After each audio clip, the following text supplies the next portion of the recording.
take it for three. You betcha. The pass to Miller outside three. Good. Big block by Olsen. Fryer in the paint. Now to Holzer. Left corner three. Bang! Bang! Oh! Ulster Telephone Company and R&J Broadcasting Incorporated is proud to present to you this broadcast on yourliveevent.com.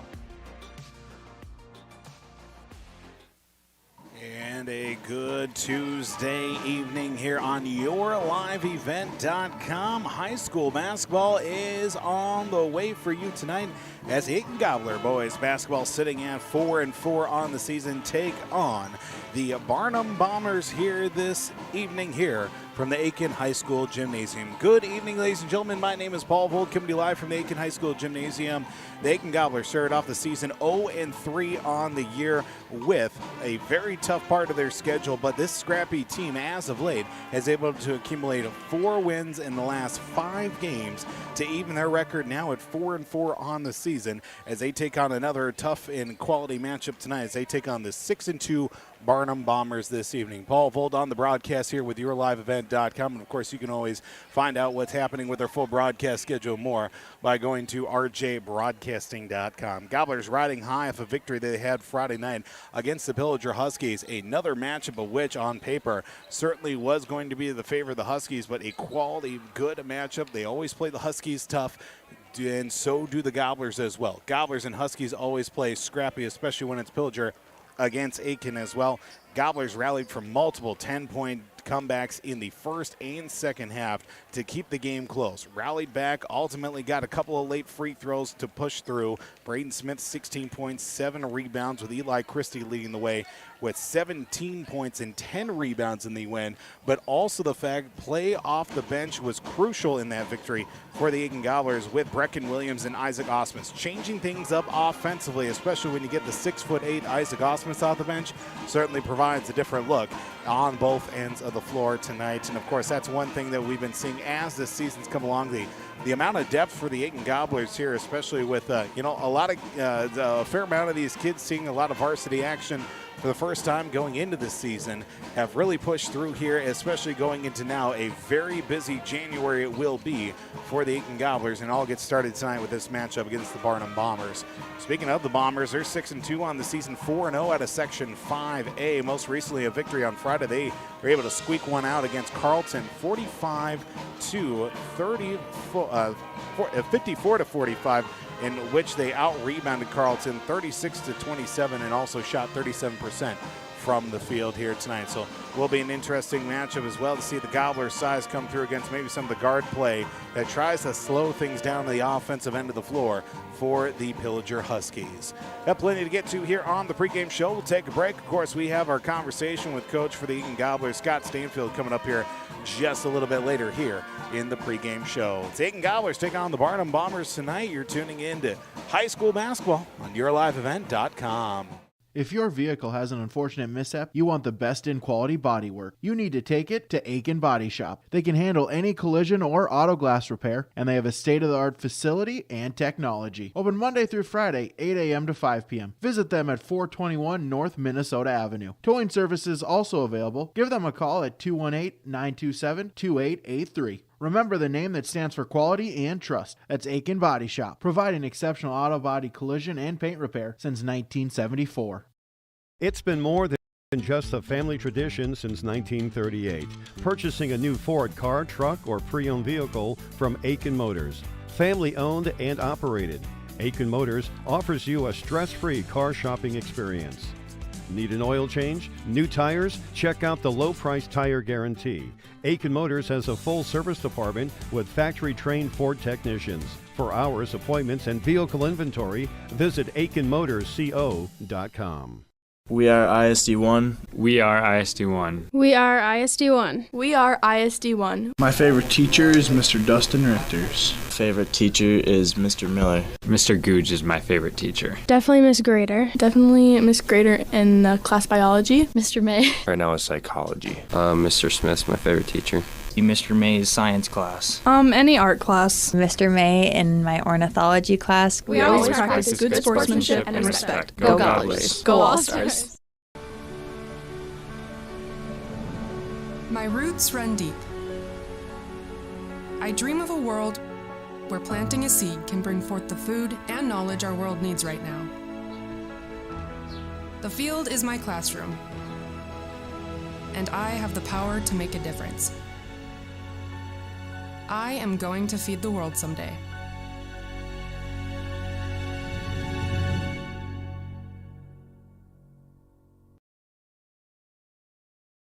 If your vehicle has an unfortunate mishap, you want the best in quality bodywork. You need to take it to Aitkin Body Shop. They can handle any collision or auto glass repair, and they have a state-of-the-art facility and technology. Open Monday through Friday, 8 a.m. to 5 p.m. Visit them at 421 North Minnesota Avenue. Towing services also available. Give them a call at 218-927-2883. Remember the name that stands for quality and trust. That's Aitkin Body Shop, providing exceptional auto body collision and paint repair since 1974. Welcome back to YourLiveEvent.com this evening here on KKIN AM 930 FM Transit. I should say just here on YourLiveEvent.com. The Aitkin Gobblers taking on the Barnum Bombers here this evening. Gobblers going up against the Barnum Bombers here tonight. Last year it was the Bombers winning 79-65 just down the road in their place. But the Gobblers before that took 2 of the last 3 contests as well. But it's in the last 5 years, in the last 6 years especially, it's been Barnum winning the matchup overall, and still very tight contests as well. Tight spreads except for the game in 2020-21 when Aitkin took down Barnum 52-37. The Gobblers and the Bombers have been known to keep things a little bit close to the chest when it comes to this matchup against both squads as well. But again, we're not the only broadcast on the airwaves here tonight. We do have plenty to offer on the airwaves of homegrown local radio. Of course, over on Real Country, KKIN FM Real 94.3. McGregor is at Cromwell right tonight. Boys High School basketball on KKIN FM Real Country 94.3. On Cash 95.9, 3WI FM, and Your Live Event. On YourLiveEvent.com. Pine River Bacchus is taking on Cass Lake Bena tonight. Cass Lake Bena ranked number 2 in Class A, while on Cash 95.9, Sabika is at Pillager here this evening. Of course, high school wrestling over on the Gobbler, KKIN, AM 930, FM 103.1. Aitkin is wrestling Bertha Hewitt, Vernsdale, Parker's Prairie tonight, and then they'll take on Foley in the last 2 matches of that triangular down in Foley here this evening. Get another break here on the pregame show. We have our conversation with Coach Scott Stanfield coming up here on the other side of this break. It's the Aitkin Gobblers take on the Barnum Bombers here tonight. YourLiveEvent.com. It's been more than just a family tradition since 1938. Purchasing a new Ford car, truck, or pre-owned vehicle from Aitkin Motors. Family owned and operated. Aitkin Motors offers you a stress-free car shopping experience. Need an oil change? New tires? Check out the low-price tire guarantee. Aitkin Motors has a full service department with factory-trained Ford technicians. For hours, appointments, and vehicle inventory, visit AitkinMotorsCO.com.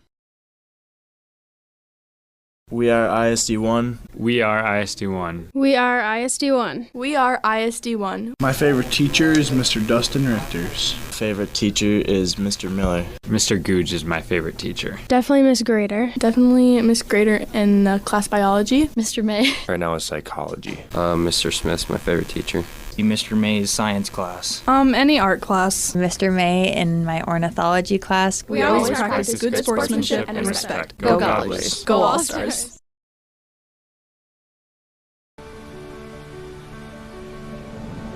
My roots run deep.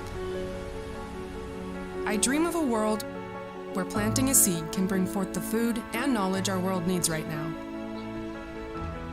The field is my classroom, and I have the power to make a difference. I am going to feed the world someday.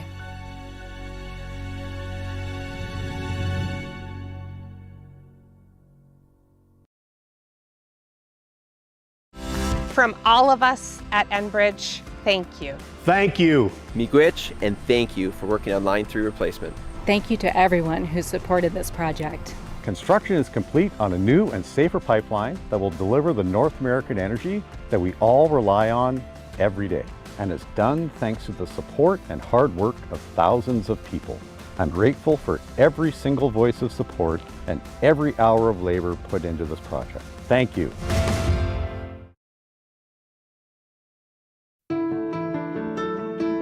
I'm dreaming of a world where thinkers and doers collide, where technology creates pathways for new opportunities and ideas. I want to ask questions and shape the answers that lead to real and meaningful advancements in this digital era. I'm going to innovate the world someday.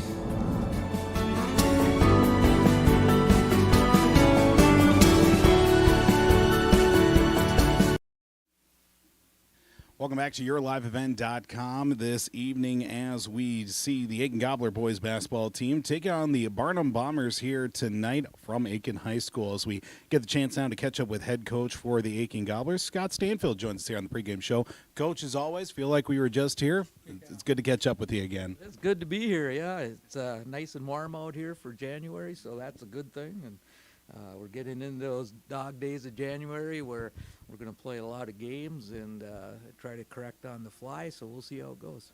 Well, of course, we'll talk about the matchup against Barnum tonight, but, one of the matchups you had to close out the week last week, 49-47 to win against Pillager. Another nice sectional victory for your team. Gutted out a couple of, multi-point second-half comebacks as well. Down 10 in the first half, down 10 in the second half. Looking back at that contest, there were a lot of moments from that one that kind of set up the run that you had at the end there. But ultimately, looking back at that, what were some big takeaways from that win for the Gobblers? I think we were able to, when we needed to, not turn the ball over late, and made them chase us, and we used a lot of clock. And if they would have got a hold of us early and started following us early, I think it'd have been a different game because we weren't shooting free throws well.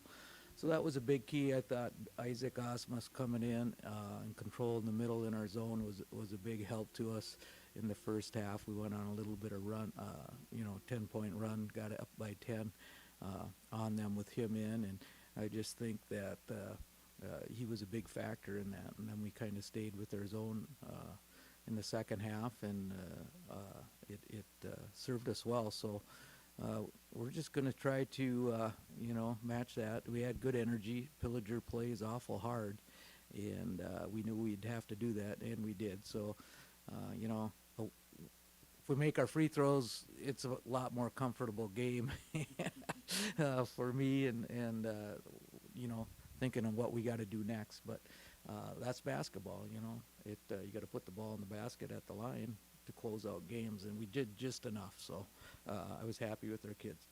Coach, you talk about obviously the performance of Isaac Osmus coming off the bench and talking about your rotation as well, subbing in. You get 5, 6, 7 different kids obviously off the bench and getting that time as well. Isaac primarily coming off the bench. Brecken Williams as well has been a really nice piece this season for your team. How do you feel now? Of course, now you're getting to the point where you're getting to double-digit games here on the season, that rotation is kind of start to cement itself and a lot of kids start to know their role a little bit more. Yeah, that's happened, and it usually happens this time of year. Now we wait for the kids to kind of take over, and we kind of take a back seat. And that's always a fun part of the year when that happens. And I think it happened a little bit earlier this year for us than in the past. But that's always fun to see. And we're gonna play 8-9 guys yet. I think a lot depends on who we're playing in the matchups and the style of game that presents itself. So you hate to lock in and say we're going to play 9 when the matchups just don't dictate that. But we got 9 guys that I feel who can play and contribute and play significant minutes. And always this time of year, mid-January to mid-February, you're going to need those kids to step up. So we're looking for Andrew Martinson and him to get rolling again, and also with Ryan Alexander to come in off the bench and get going. He had a couple days of practice, so I'm interested to get him some time and see how he plays and go from there. But yes, Brecken Williams is, I told him last night, it's kind of my security blanket because he's so intelligent on the court, and he knows where everybody belongs, and he just adds that calming presence, I think, to our team. And him and Tanner are kind of a unique combo, because if you need somebody to go punch somebody in the face, you send Tanner in, and you need Brecken to calm things down. We got that too. So they both provide a lot of little bit of difference there at that spot, and I'm happy with Brecken's play and Tanner's play, and of course Eli and Braden are also playing really well. Looking at the rotation, of course, it all gets going here tonight with a matchup against Barnum. They're 6-2 on the season. And what do you see here with this matchup that your team wants to get off to a good start and obviously try to find that right matchup as well for your team to continue on this recent good stretch of play for your team? Yeah, and win or lose, we just want to play good and keep getting better. And Barnum is not going to beat themselves, so they're very patient on offense. They run a little 5-out motion with some sets added to it. And they kind of lull you to sleep, and all of a sudden they, screen and pop, and they hit a three, and so they're a real patient team. They have been the last 2 years that we played them. Also, they don't make many mental mistakes that I saw last year when we played against them, and they took it to us last year, and our kids remember that. So that'll be some ammunition for them. But we're similar in size, so it's going to be a battle again. It'll go. I'm anticipating right down to the wire again, and give me some more gray hairs, and keep you awake at night. But that's what high school sports about. It's fun for our kids to be in those kind of games. It makes them better, and it gives us a chance to really work on things outside of the game when we return to practice in those crucial moments of games. Coach, as always, thanks again for your time. We'll look forward to talking to you after the game as well. Yes, sir. Thanks. Conversation we always have with head coach for Aitkin Gobblers, Scott Stanfield, on the pregame show. The Aitkin Gobblers taking on the Barnum Bombers here this evening on YourLiveEvent.com. Gobblers have won 4 of their last 5. Barnum Bombers have been playing out on the road as of late. 2-1 on the road, while Aitkin in this most recent stretch, 6 games on the season have been here from the confines of the Aitkin High School Gymnasium, and also a 3-1 record in Section 7A. The Gobblers look to make it 3 in a row here tonight, or at least get back-to-back wins here tonight, making it 5 of their next 6 in the win column, but they've got a test in front of them with the Barnum Bombers this evening. Get a break here on the pregame show. We'll get you the national anthem coming up on the other side, with also the opening tip as Aitkin Gobblers take on the Barnum Bombers tonight. It's high school boys basketball on the airwaves of YourLiveEvent.com. Barnum takes on Aitkin tonight here from Aitkin High School. We'll be back here with the opening tip, national anthem, starting lineups after this break. JT's Station in Fertile carries a variety of items that are sure to meet your needs, and you should stop in today. They sell hot stuff foods, frozen foods, selected groceries, household products, and much more. The Hot Stuff Foods and Deli will provide you with a fresh, quick, and easy breakfast, lunch, or dinner, and they also offer some of the best car services in town. They're open 6 a.m. until 9:30 p.m. daily. It's JT's Station in Fertile. We're Jim and Bernie Berkemeyer, and we're inviting you on a holiday vacations tour.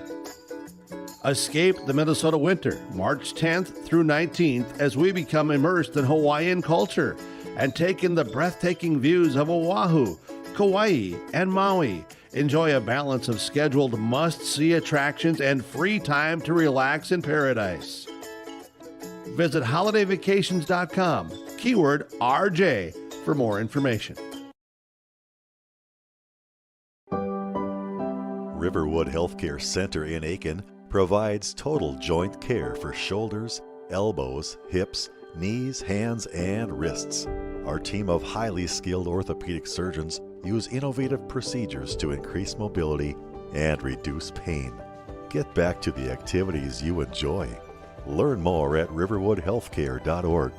Riverwood Healthcare, your trusted leader for orthopedics and sports medicine. I'm dreaming of a world where everyone has the opportunity for education. Where classrooms are not only a place to learn, but to make an impact. I will help the next generation of game changers and difference makers. I am going to teach the world someday.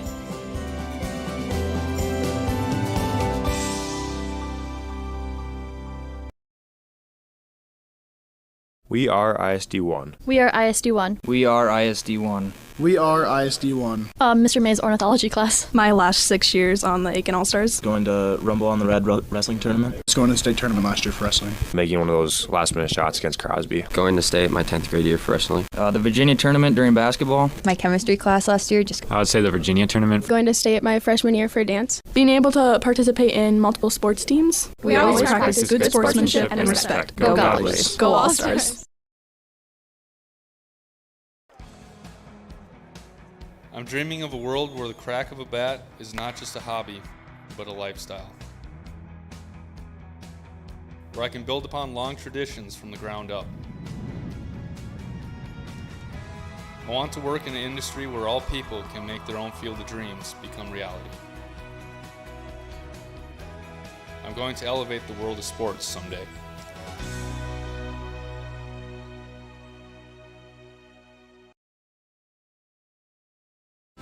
From all of us at Enbridge, thank you. Thank you. Miigwech, and thank you for working on Line 3 replacement.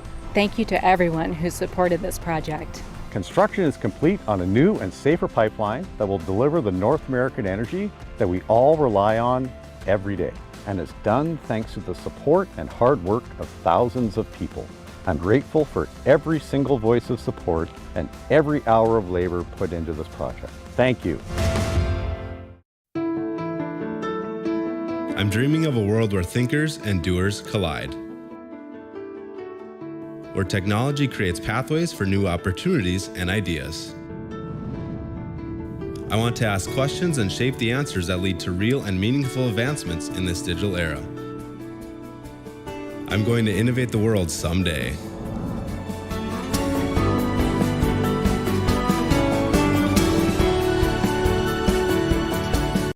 JT. Welcome back this evening to yourliveevent.com. Paul Volt tonight from the Aitkin High School Gymnasium as we get ready for the Aitkin Gobblers taking on the Barnum Bombers here this evening. The Gobblers tonight against the Barnum Bombers. Barnum is 6-2 on the season. Aitkin 4-4 on the year. Getting a look at tonight's starting lineups for both matchups here this evening. Starting first with the visiting team on the scoreboard, the Barnum Bombers tonight. Their lineup will go like this. Number 2 is a 5'9" junior in Carlos Beckstrand. Number 5 is a 5'11" senior in Brady Coughlin. Number 13 is a 6'2" junior in Hayden Charbonneau. Number 15 is a 6'1" senior in Lane Wickstrom, while number 35 is a 6'3" sophomore in Bryce Ferguson. Head coach for the Barnum Bombers tonight is Randy Newman, assisted by David Dusler. For the Aitkin Gobblers tonight, their starting lineup goes like this, including number 0, a 5'11" point guard and a senior in Eli Christie. Number 0 is a 5'7" point guard and senior in Tanner Nissen. Number 3 is a 5'10" shooting guard and a junior in Braden Smith. Number 15 is a 6'3" shooting forward and a senior in Alex Palm. While number 33 is a 6'2" forward and a senior in Nathan Price. Head coach for the Aitkin Gobblers is Scott Stanfield in his second season at the helm. Well, he is assisted by Greg Hills, Ben Schwartz, and also Daryl Smith. Gobblers in the home blacks tonight. Aitkin going across the chest in white with red trim. Numbers are in red with white trim around the numbers as well. Barnum on the other side in the road whites, with Barnum going across the chest in maroon with gold trim. Same for the numbers on the uniform. Gobblers 4-4 on the season. 4 of their last 5 contests have been in the win column after starting off the season 0-3. The Gobblers have been able to really scrap their way through this early portion of their schedule after starting off 0-3. They've really built up a nice resume here, including some nice wins and sectional wins as well. Let's talk about that, especially 2 of the last 3 games sectional wins. Winning up against Piers and also Pillager right here at Aitkin High School has been very, very helpful.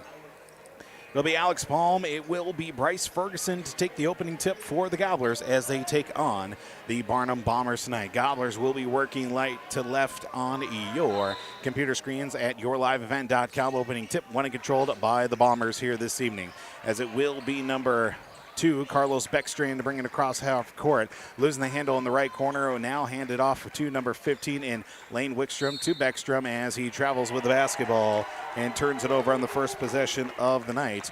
Turnover by the Barnum Bombers as the Gobblers look to establish the offense in the front court with Tanner Nissen bringing it across the timeline, works it left side to Eli Christie. He'll drive left side, lays it up and in. Ooh, easy bucket for the Magic Man. A 2-0 start for the Aitkin Gobblers. To the front court come the Bombers the other way, working in the left corner now for Beckstrand, straight on now for number 15 in Wickstrom as they come back around to the other side. If you're going to sit over here, might as well throw on a headset there, Hopperstead. Nonetheless, 2-0 start. 3 on the way from Wickstrom off the back of the iron, no good, as that was number 13 and Hayden Charbonneau rebounded down to the Gobblers. I believe that was Eli Christie on the board for Aitkin. Back the other way, Christie from the top of the circle looks for a pass inside, just a little bit out in front now for the likes of Nathan Price. Turnover by the Gobblers. 2-0 start, 17:07 to go here in this first half. Gobblers and Bombers here on YourLiveEvent.com. Cross half court comes the other way and just tipped up and out of play.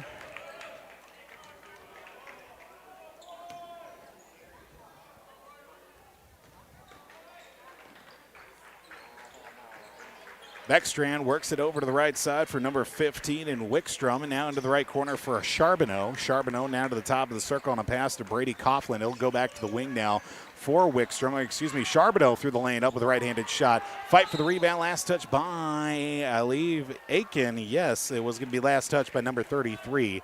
Nathan Price for the Gobblers. No action off the bench for either side, but other than Coach Stanfield and Coach Hills up off the bench.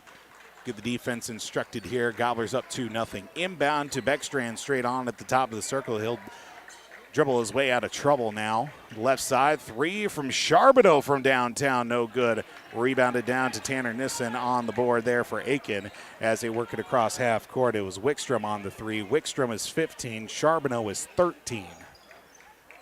That'll be to the top of the key now. Pass right side from Christie to Smith. Now back to Christie, nearing the top of the circle as he surveys the offense, looking for some help.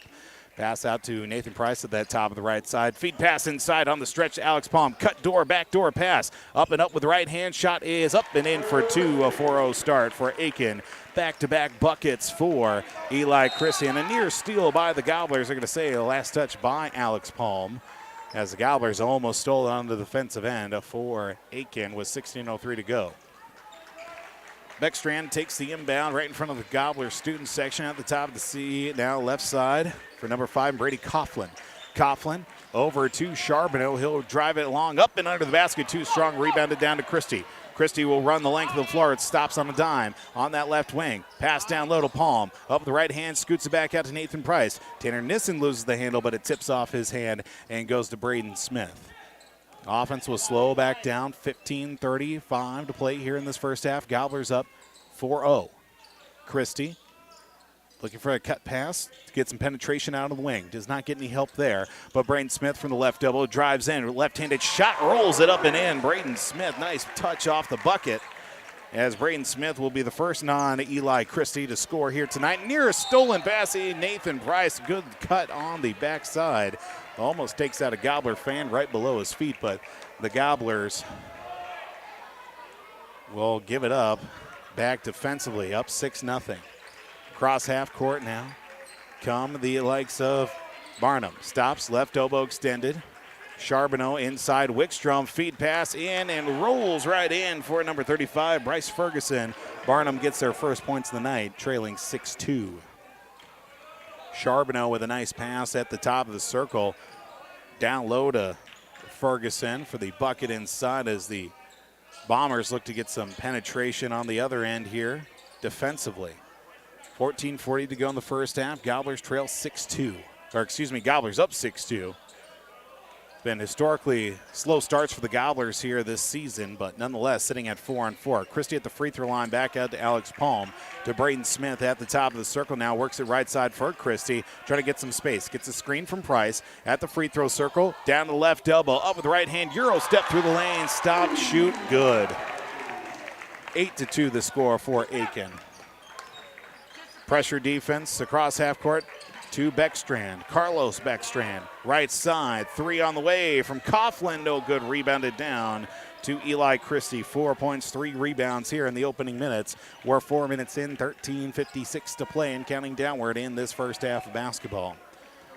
Braden Smith barking out the instructions and looking for some movement. He'll go to a pass to the right side. Now looking for Tanner Nissen to switch. We'll see a couple subs off the bench for the Gobblers here momentarily.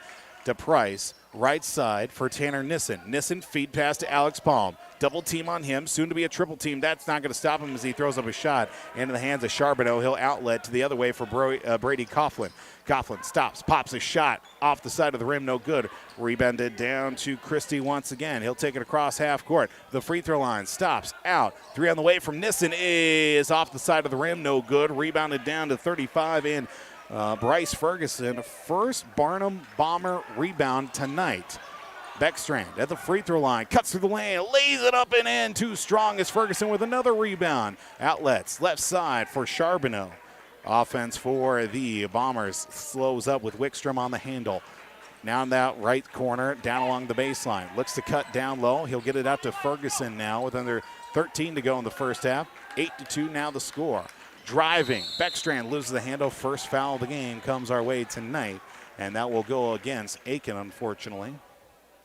6 points already in this first half for, I say Eli Christie with 6 points here tonight, and they would be correct in that summation.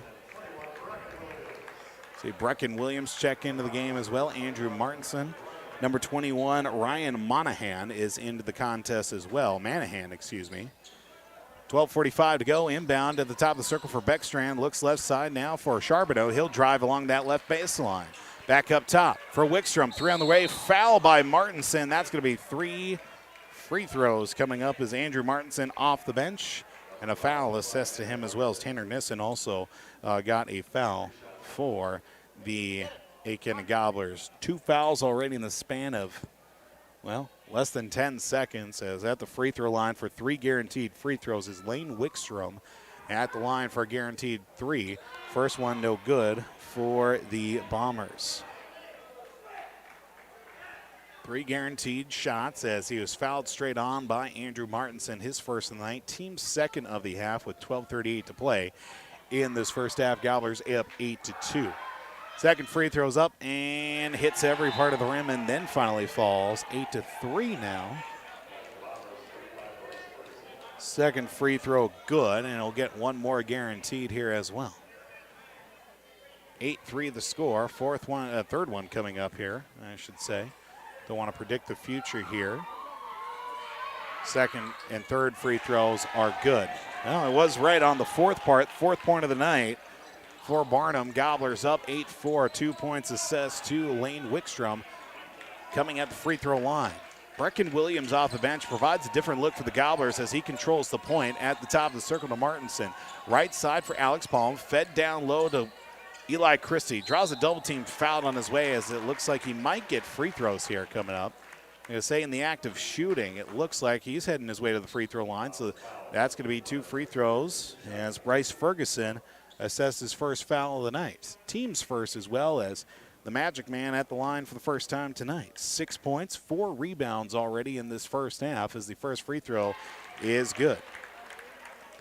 Making now a score at 9-4, I should say. 9-4 Gobblers. One of 4 broadcasts we have on the airwaves tonight. Second free throw is good. Make it 8 points already for Eli Christie. Aitkin Gobbler wrestling with a win over Bertha Hewitt, Verndale Parker's Prairie. 42-33 after their match. Second match will be coming up here against Foley in that triangular down the road in Foley. Make it now a 10-4 lead for the Gobblers. Wickstrom from a 3, no good. Rebounded down to Brecken Williams. Brecken will take the board, and he'll take it across the timeline for Aitkin. Works it left side. Eli Christie spots up from 3, no good. Rebounded down. Number 13 in Charbonneau, Hayden Charbonneau, as Beckstrand will take it across half court, right side for Wickstrom. He'll look to drive outside the paint. Kicks it right side now for Bryce Ferguson. Back to Wickstrom. Looking left side for Manahan. Manahan a pass to Beckstrand as he looks for some help and maybe a screen. Cross-court heave. Manahan just keeps it alive right in front of the Gobbler students section. 11.5 to go in this first half. Beckstrand in the left corner looks for a paint pass. He will get it there. Back out. Ferguson to Wickstrom down along the right baseline, up and under the basket right through. Shot up by Charbonneau. No good. Fight for the rebound is going to be taken away by Brecken Williams on back-to-back boards for the Gobblers.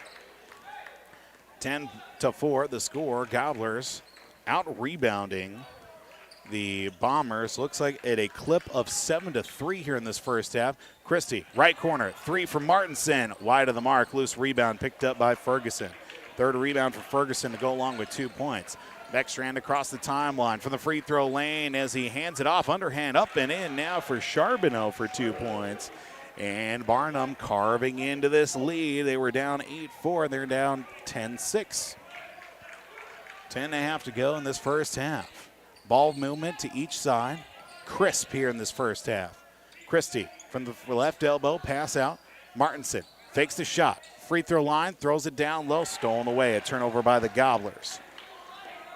Unofficially their first turnover of the night. Second turnover, I should say. Out in the left corner. 3 from Wickstrom. Fakes it, travels. A turnover to each side in the last 2 possessions. 10-6 the score. Old Isaac Osmus is in. 6'8" frame. Let's see how it can come off the bench here early on. Last contest, Isaac Osmus, our Enbridge I Bring the Energy player of the game. Mom, Julie Osmus, told us a fun little story about how Isaac was so excited about the t-shirt that he got. He wore it all weekend, had to wear it on Monday as well. Near turnover by the Gobblers as Osmus trying to set up shop down low. Brecken Williams out on the left wing. Pass back up top for Alex Palm. Palm right side to Braden Smith. Smith back up to Williams at the top of the key now. Feed pass stolen away as it's forced into the hands of Osmus, but taken away by Bryce Ferguson. Coming back the other way come the Bombers. Manahan looks for a pass up to Manahan himself out on the left wing, turned over by the Bombers the other way. Brecken Williams up with a layup, rolls right in for Brecken Williams, his first points of the night. Gobblers back up to a 6-point lead at 12-6. Left side pass for Manahan from Beckstrand. Beckstrand, the left corner, 3 is on the way from Charbonneau, no good. Rebounded down to Alex Palm. Palm with a board for the Gobblers here in this first half. 12-6, Eli Christie on the left wing from the free throw line, spins. Jumper on the fadeaway. Oh, hits the back in the bottom, the ramming. Good. Double digits already for the Magic Man and Eli Christie. From that left elbow, spun away from the defender, almost falling away. 10 points, 4 rebounds already for Eli Christie in the first half. Outlet, Manahan feeds it inside. Back out now for Charbonneau on the left wing. Left corner for Beckstrand, looking for penetration. He'll drive himself. Foul called on the floor against the Gobblers. Third team foul already here in this first half for Aitkin. Nathan Price looks to check in. That's the first foul for Brecken Williams here tonight. Team's third of the half. We'll see. Looks like checking in. Corner three-pointer, no good, into the hands of Lane Wickstrom. Feed pass to Beckstrand in the paint. Needs to get out of there from the left elbow. Stops, reestablishes. Back out now to Manahan. Manahan looking left side, loses the handle. Braden Smith looks towards the bench before Coach Stanfield says, just go. Braden Smith from 3, short of the mark. Fight for the loose ball to bring it back in. It's taken away by the likes of Barnum. And for Ryan Manahan, across half court for Carlos Bergstrand. 3 back the other way. Good for number 15, that being Lane Wickstrom, his first of the night. And it's now 14-9 deficit for the Barnum Bombers.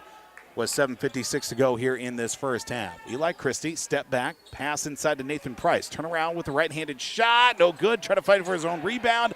Getting the loose change, Isaac Osmus. First, second, third rebound is good for Isaac Osmus, getting a couple of boards even after missing his first initial attempts. Isaac Osmus cashes in for 2 more. For the Gobblers, 16-9. Through the middle, Bergstrand, right corner, 3 on the way from Charbonneau. Good. Charbonneau with an answer. Now makes it a 16-12 deficit. Barnum sticking around here in this first half. We'll see a couple subs into each side here. Pressure coming up to Brecken Williams now back up top for Nathan Price after a pass from Braden Smith. Action behind the play, it looks like. Foul called. Looks like it's going to stay Aitkin ball here.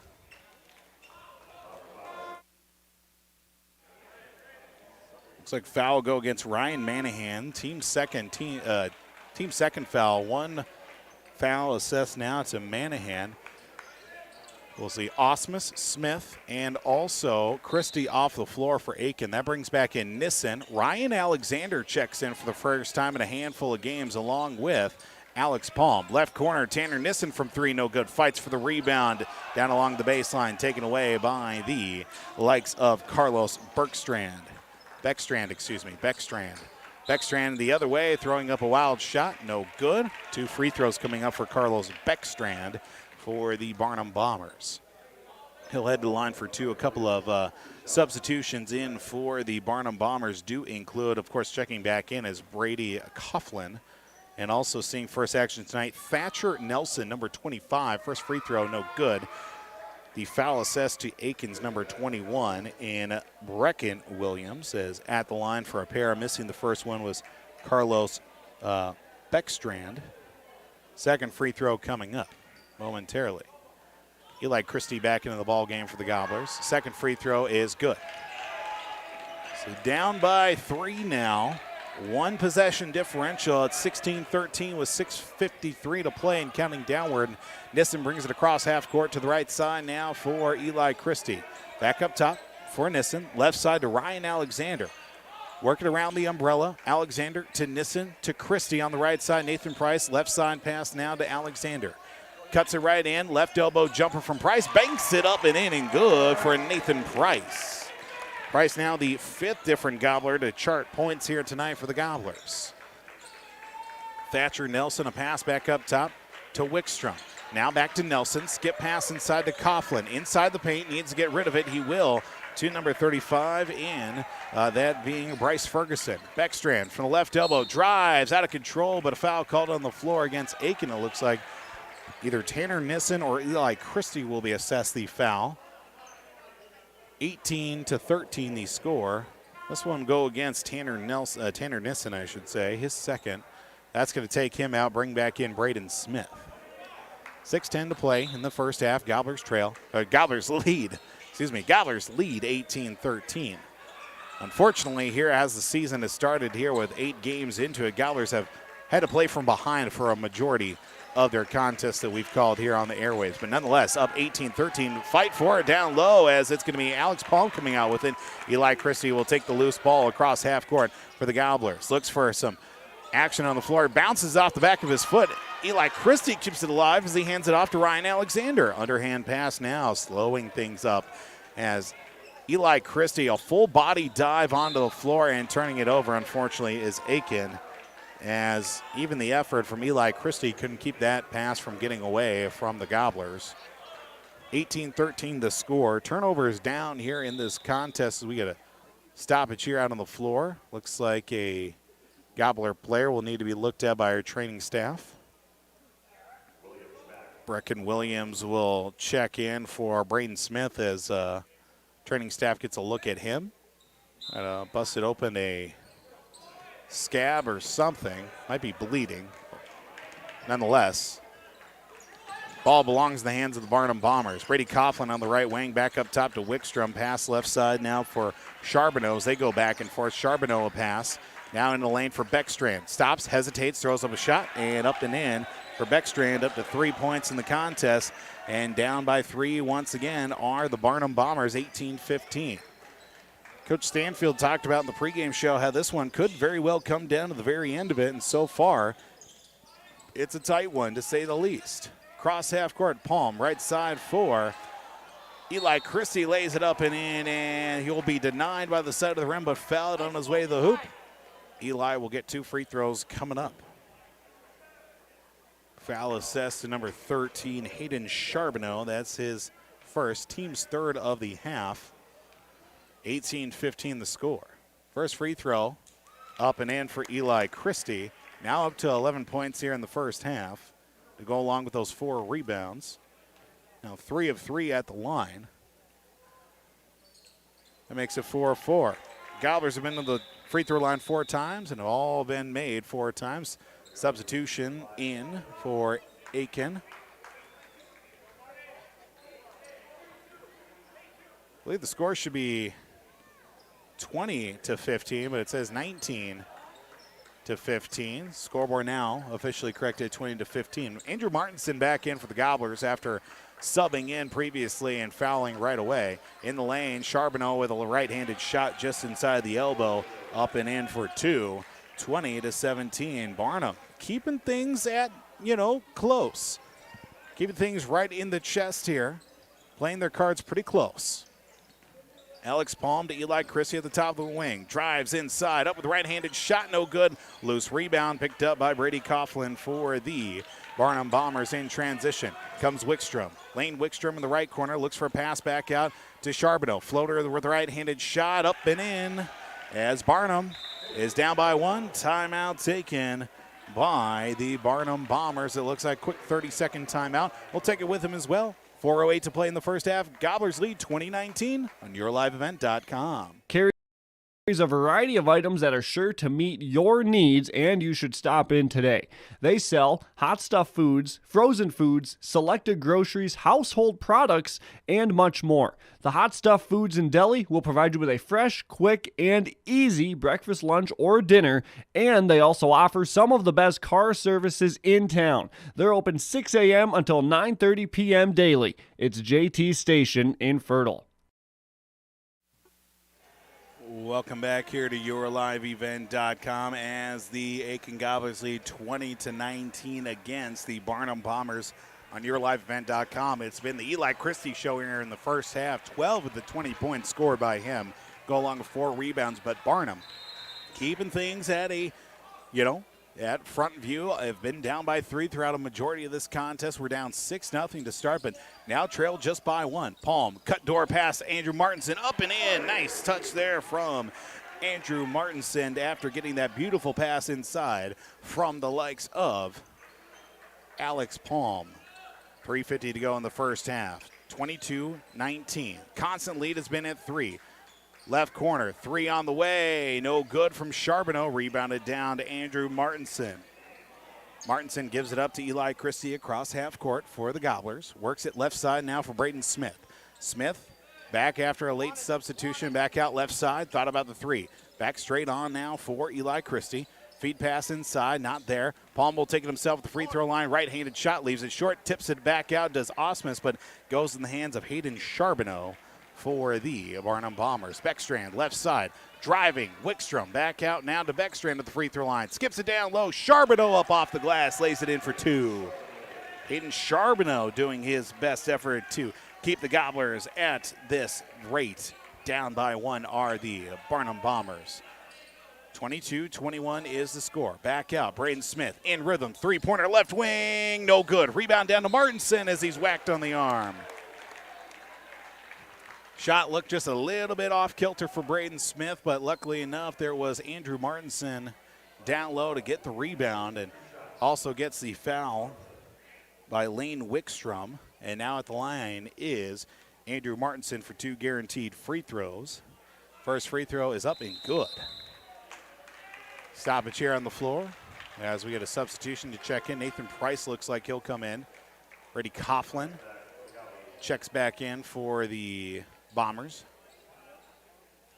Looks like the Gobblers sub out to Isaac Osmus.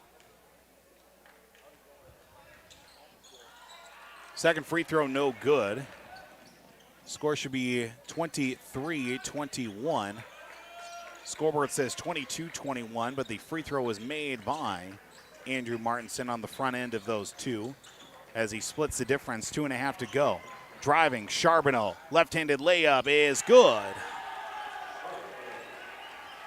Charbonneau, a nice performance here in this first half. Gobblers should be ahead at 22, should be tied actually at 23, but scoreboard says 22-21. Left side, in the corner for Martinson, a 3, no good. Rebounded down to Charbonneau. Charbonneau out with 13 first half points to go along with 3 boards. 23-21 our score. Under 2 to play in the first half. Left corner. Charbonneau to Beckstrand. Left-handed layup, no good. Rebounded down to the legs of Nathan Price. Gobblers get the ball right back. Gives it up to Nathan Price across half court. Excuse me, to Braden Smith, that is. Martinson, cross-court heave to Christie. Left corner for Braden Smith. Back on the wing now, up top for Eli Christie. Christie, Smith, left wing. 3 on the way from downtown, no good. Long rebound to Christie. Stops at the top of the key. Swing pass inside. Nathan Price, ooh, what a beautiful bucket, a beautiful dime from the Magic Man, Eli Christie. Gobblers ahead, 24-23. Swing pass from the top of the key as a turnover by the Bombers. Gives it right back to them in the Aitkin Gobblers. 24-23. About to tally up the numbers here in the first half. Stolen away by the legs of Wickstrom. Lane Wickstrom in transition to Beckstrand. Lays it up and in. Basket will not go as he's fouled by Eli Christie. 2 free throws coming up here for the Barnum Bombers. They're going to say continuation on the foul. Are they going to say technical? Or maybe they're going to say maybe goaltending. I don't know. Maybe we're going to finally get confirmation. Foul called against Eli Christie. We need to do a score tabulation. 24-23. Coach Newman on the far side of the court for Barnum maybe looking at potentially goaltending. Relatively close if the shot impediment because Eli Christie slapped the backboard on his way up. Coach Newman and Coach Dusler also discussing things with the official on the backside. As Beckstrand will be at the free throw line for 2 free throws. No goaltend apparently. Foul against the legs of Eli Christie. First free throw missed by Beckstrand. He was one of 3. Ryan Manahan checks in for Hayden Charbonneau, who's got 13 first half points. 24-23, second free throw is good. Splits the difference yet again. Missing the first, but getting the second. Beckstrand, we're tied at 24. Under a minute to go. Right side to Andrew Martinson. Back up top now for Braden Smith as he surveys through the defense. Left side to Eli Christie. Back up top for Smith. Draws a double team. Left side pass now out of the wing for Eli Christie. Left alone. Backside cut door pass just over the head of Andrew Martinson as he went real high to bring that one down. But a turnover by the Gobblers. Their unofficially 7th turnover of the half compared to 4 for Barnum. 24-24. Hayden Charbonneau back into the contest as he checks back in for Ryan Manahan. Left corner for Brady Coughlin. Looks for action underneath the basket. Doesn't get it. Out on the right wing, looking for a cut pass somewhere as it'll be a travel called against Brady Coughlin. A turnover back the other way. This one against Barnum. 29 seconds to go. So the Gobblers try to hold here for the final shot. 6 fouls in the first half compared to just 4 for Barnum. 24-24, 22 seconds to go. Andrew Martinson, pass deflected, kept alive by the Gobblers. Right side to Eli Christie, right in front of Coach Newman for Barnum. Left side, Martinson looks for some help. Cut pass at the free throw lane. Now to Alex Palm. Double team called against him, and a foul called as reaching in was Lane Wickstrom. As he got a forearm between the ball and the arm of Alex Palm, trying to punch the ball out. 24-24, foul to give in this first half. No continuation, no shooting. Ryan Manahan checks in for Lane Wickstrom, who's now up to 2 fouls in the contest tonight. Martinson will inbound to the right side, right to Alex Palm. Off the tip in, and no good. Rebounded down to Coughlin, and it will be a foul called against Andrew Martinson. Footwork a little bit slow. And that will ultimately lead to a 1-and-1 here for Brady Coughlin at the line for at least 1 free throw. Front end of the 1-and-1 here for Coughlin on its way and good. Taking the lead is Barnum at 25-24. 4.4 seconds to go. Lane violation against Aitkin will be called. Nope. Reestablished himself. Second free throw. Hang on 1 second here. Believe we had a lane violation, at least Andrew Martinson. We're going to back things up here and reset the clock here. 4.4 seconds to go. Clock says 44 seconds. It's 4.4. Scorekeeper tries to get the time set just right. 26-24 the score after a pair of made free throws by Brady Coughlin. Now it's down to 40 seconds. Sooner or later, the time will get right. Time should have 4.4 seconds. Yep, 4.4, confirming with Kerry Hopperstead. The man knows his numbers. I got an extra headset. Jeremy Jansen not in attendance tonight. He's down the road in Hinckley. Now we got the clock set. Draws a collective peanut gallery active here tonight. Gobblers will inbound the basketball to the left of their own goal here. We'll have to run the length of the floor. Brayton Smith looks for the home run ball, looking for Eli Christie just beyond his reach, and will turn it over. Play has worked in the past a few times. Of course, Brayton Smith, the starting quarterback in the second half of the season for the Gobblers this past season. Eli Christie, one of the wide receivers, but a turnover, unfortunately, at the wrong time for Aitkin. Down by 2 at 26-24, where it had been a strong first half for Aitkin so far, but very even against Barnum. Inbound to Beckstrand, left side, 3 from Charbonneau, good! Knocks it down just before the buzzer, 29-24. Barnum takes the lead into half, up by 5. In a half where they were trailing by as much as 6, Barnum takes a 5-point lead going into the halftime locker room. Get a look here at these first half numbers. Get it also established with our out-of-town scoreboard and more. Gobblers trail 29-24 on yourliveevent.com. I'm Bernie Berkemeyer, and we're inviting you on a holiday vacations tour. Escape the Minnesota winter, March 10th through 19th, as we become immersed in Hawaiian culture and take in the breathtaking views of Oahu, Kauai, and Maui. Enjoy a balance of scheduled must-see attractions and free time to relax in paradise. Visit holidayvacations.com, keyword RJ, for more information. Riverwood Healthcare Center in Aitkin provides total joint care for shoulders, elbows, hips, knees, hands, and wrists. Our team of highly skilled orthopedic surgeons use innovative procedures to increase mobility and reduce pain. Get back to the activities you enjoy. Learn more at riverwoodhealthcare.org. Riverwood Healthcare, your trusted leader for orthopedics and sports medicine. I'm dreaming of a world where everyone has the opportunity for education. Where classrooms are not only a place to learn, but to make an impact. I will help the next generation of game changers and difference makers. I am going to teach the world someday.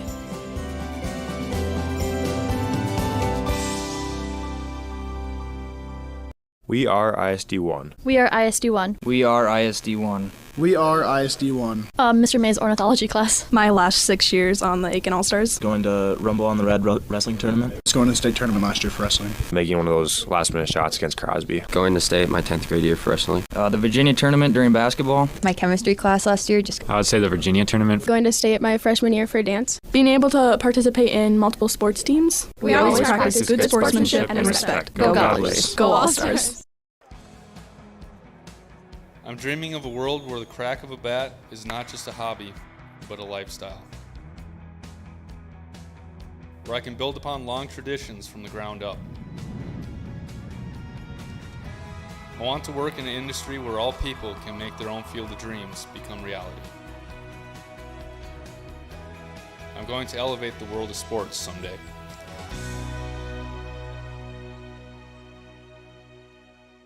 If you're Welcome back here on yourliveevent.com. A interesting turn of events to close out the first half. Aitkin Gobblers, a couple of costly turnovers to close off the first half. Trailing by the score of 29-24 here on yourliveevent.com. Aitkin Gobblers trailing here in this first half after being off to a 6-0 start to open up the game here tonight, led by as much as 8-2.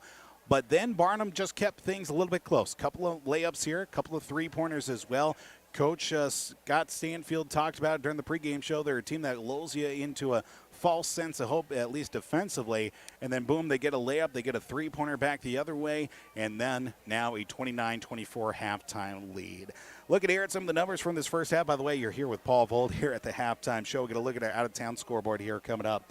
Hayden Charbonneau in the first half of the Barnum Bombers leading at 16 points overall. To go along with 5 for Elaine Wickstrom, 4 for Kaden Bergstrand, 2 points apiece also for Brady Coughlin and Bryce Ferguson. All 5 starters have scored here tonight for the Barnum Bombers, while also shooting 6 and 9 from the free throw line here tonight. Just 5 turnovers in the first half for Barnum in that first half unofficially.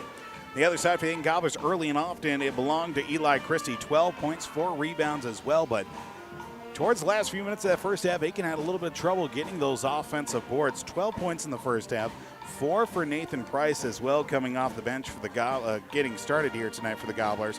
3 points as well for Andrew Martinson. But the Gobblers out-rebounding Barnum 13-9 in that first half. 4 of 6 to the free throw line. 8 turnovers in the first half. Much cleaner first half compared to games past. Last couple of minutes, the Gobblers kind of fell into those same old habits. Turnovers, not making your free throws as well. They started off really good. Turnovers were very low, but the Gobblers unable to really get fully established in the last few minutes and playing a complete first half of basketball. Before we get a break here on the halftime show, get a look at what's going on with our out-of-town scoreboard. On KKIN AM 930 FM Translator 103.1, Aitkin Gobbler Wrestling getting a win over Bertha Hewitt. Parker's Prairie Verndale at a score of 42-33. They're wrestling Foley currently on the Gobbler. Halftime score on Real Country 94.3. It's Cromwell Wright up 30-28, even with a buzzer-beating layup at halftime from Isaiah Surfling and the McGregor Mercs, as they trail boys high school basketball 30-28 against Cromwell Wright. Halftime score on yourliveevent.com. Pine River Bacchus at halftime leading 31-25 against number 2 ranked Cass Lake Bena. That's a very interesting halftime score at 31-25 on yourliveevent.com in boys high school basketball. Get a break here on the halftime show. Get a look, of course, with more coming up here. Second half adjustments, Gobblers trail 29-24 on yourliveevent.com. You want the best in quality bodywork. You need to take it to Aitkin Body Shop. They can handle any collision or auto glass repair, and they have a state-of-the-art facility and technology. Open Monday through Friday, 8 a.m. to 5 p.m. Visit them at 421 North Minnesota Avenue. Towing services also available. Give them a call at 218-927-2883. Remember the name that stands for quality and trust. That's Aitkin Body Shop, providing exceptional auto body collision and paint repair since 1974. It's been more than just a family tradition since 1938. Purchasing a new Ford car, truck, or pre-owned vehicle from Aitkin Motors. Family owned and operated. Aitkin Motors offers you a stress-free car shopping experience. Need an oil change? New tires? Check out the low-price tire guarantee. Aitkin Motors has a full service department with factory-trained Ford technicians. For hours, appointments, and vehicle inventory, visit AitkinMotorsCO.com. We are ISD1. We are ISD1. We are ISD1. We are ISD1. My favorite teacher is Mr. Dustin Richters. Favorite teacher is Mr. Miller. Mr. Googe is my favorite teacher. Definitely Miss Grader. Definitely Miss Grader in class biology. Mr. May. Right now is psychology. Mr. Smith's my favorite teacher.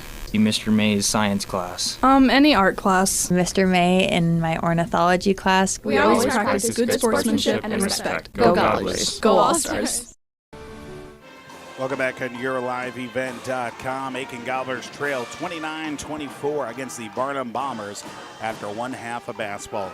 Gobblers got off to a good start here tonight. Good ball movement as well, getting action down low out of the post, and good strong shooting early on from Eli Christie. Just need to be able to put a whole half together. Just seeing Gobblers came out strong. Turnovers were down. Started making free throws as well. But in the last few minutes of that first half, Gobblers got back to those unfortunate bad habits of turnovers, trying to do it just a little bit too much, it seemed at times, trying to find that perfect pass as well. Keep up that ball movement and keep things moving for the Gobblers on the offensive end. getting down low in the post, too, with rebounds. They definitely need to clean that up and creating some second chance opportunities. Gobblers trail 29-24. Second half action still coming your way here on the other side of this break on YourLiveEvent.com. My roots run deep. I dream of a world where planting a seed can bring forth the food and knowledge our world needs right now. The field is my classroom, and I have the power to make a difference. I am going to feed the world someday.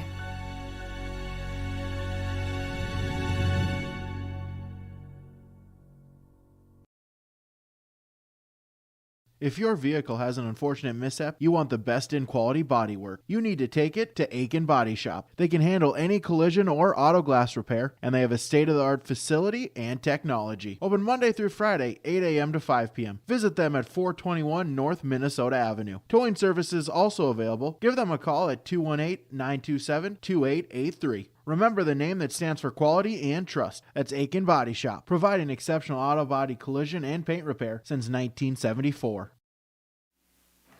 Welcome back here on YourLiveEvent.com. Paul Vold coming to you live from the Aitkin High School Gymnasium here tonight. Aitkin Gobbler boys trailing 29-24 to get going into the second half here. Gobblers led 6-0 to start.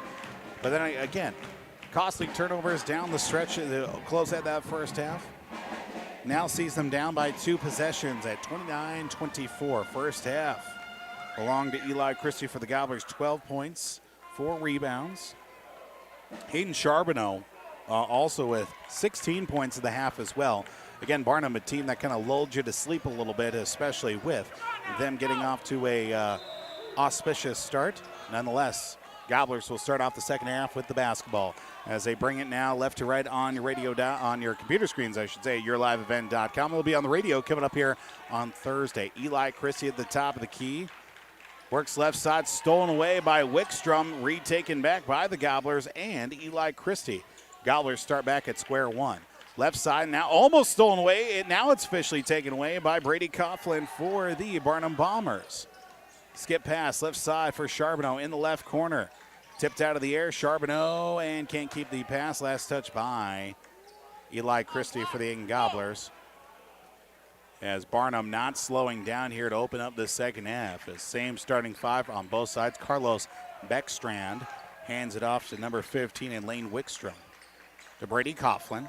Feed pass inside just beyond the paint for Beckstrand as he looks to get rid of it. He does to Wickstrom. Down low, Coughlin up off the paint. Not good enough. Rebounded down to Tanner Nissen as he fights right for it. And we'll get the handle back to the Gobblers the other way. Foul called against Brady Coughlin. Yeah, I definitely wouldn't want to be messing with Tanner Nissen. We saw what he did in the, I believe it was the Piers game.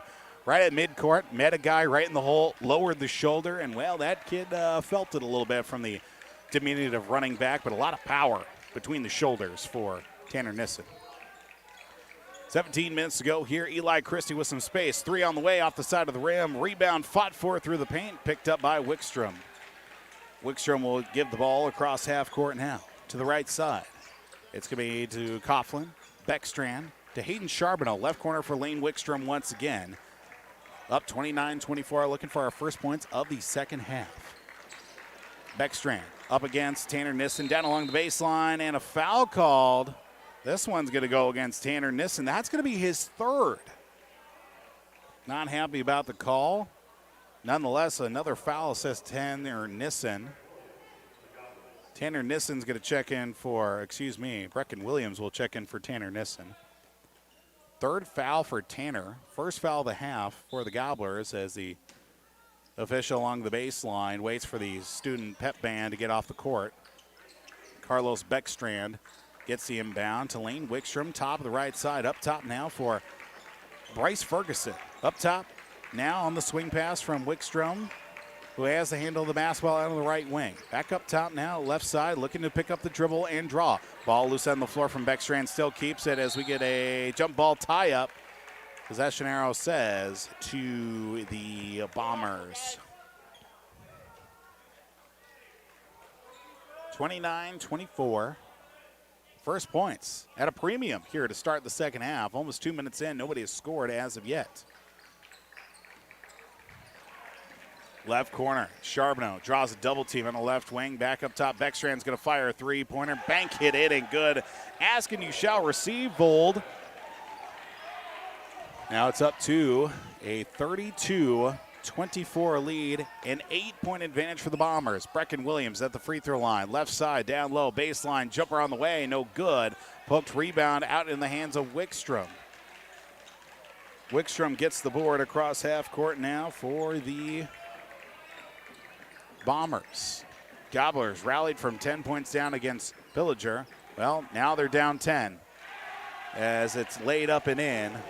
A 5-0 run to open the second half. Lane Wickstrom with another 2, and a timeout taken by the Aitkin Gobblers. 34-24, a 5-0 run to open up the half here on YourLiveEvent.com. It's been more than just a family tradition since 1938. Purchasing a new Ford car, truck, or pre-owned vehicle from Aitkin Motors. Family owned and operated. Aitkin Motors offers you a stress-free car shopping experience. Need an oil change? New tires? Check out the low-price tire guarantee.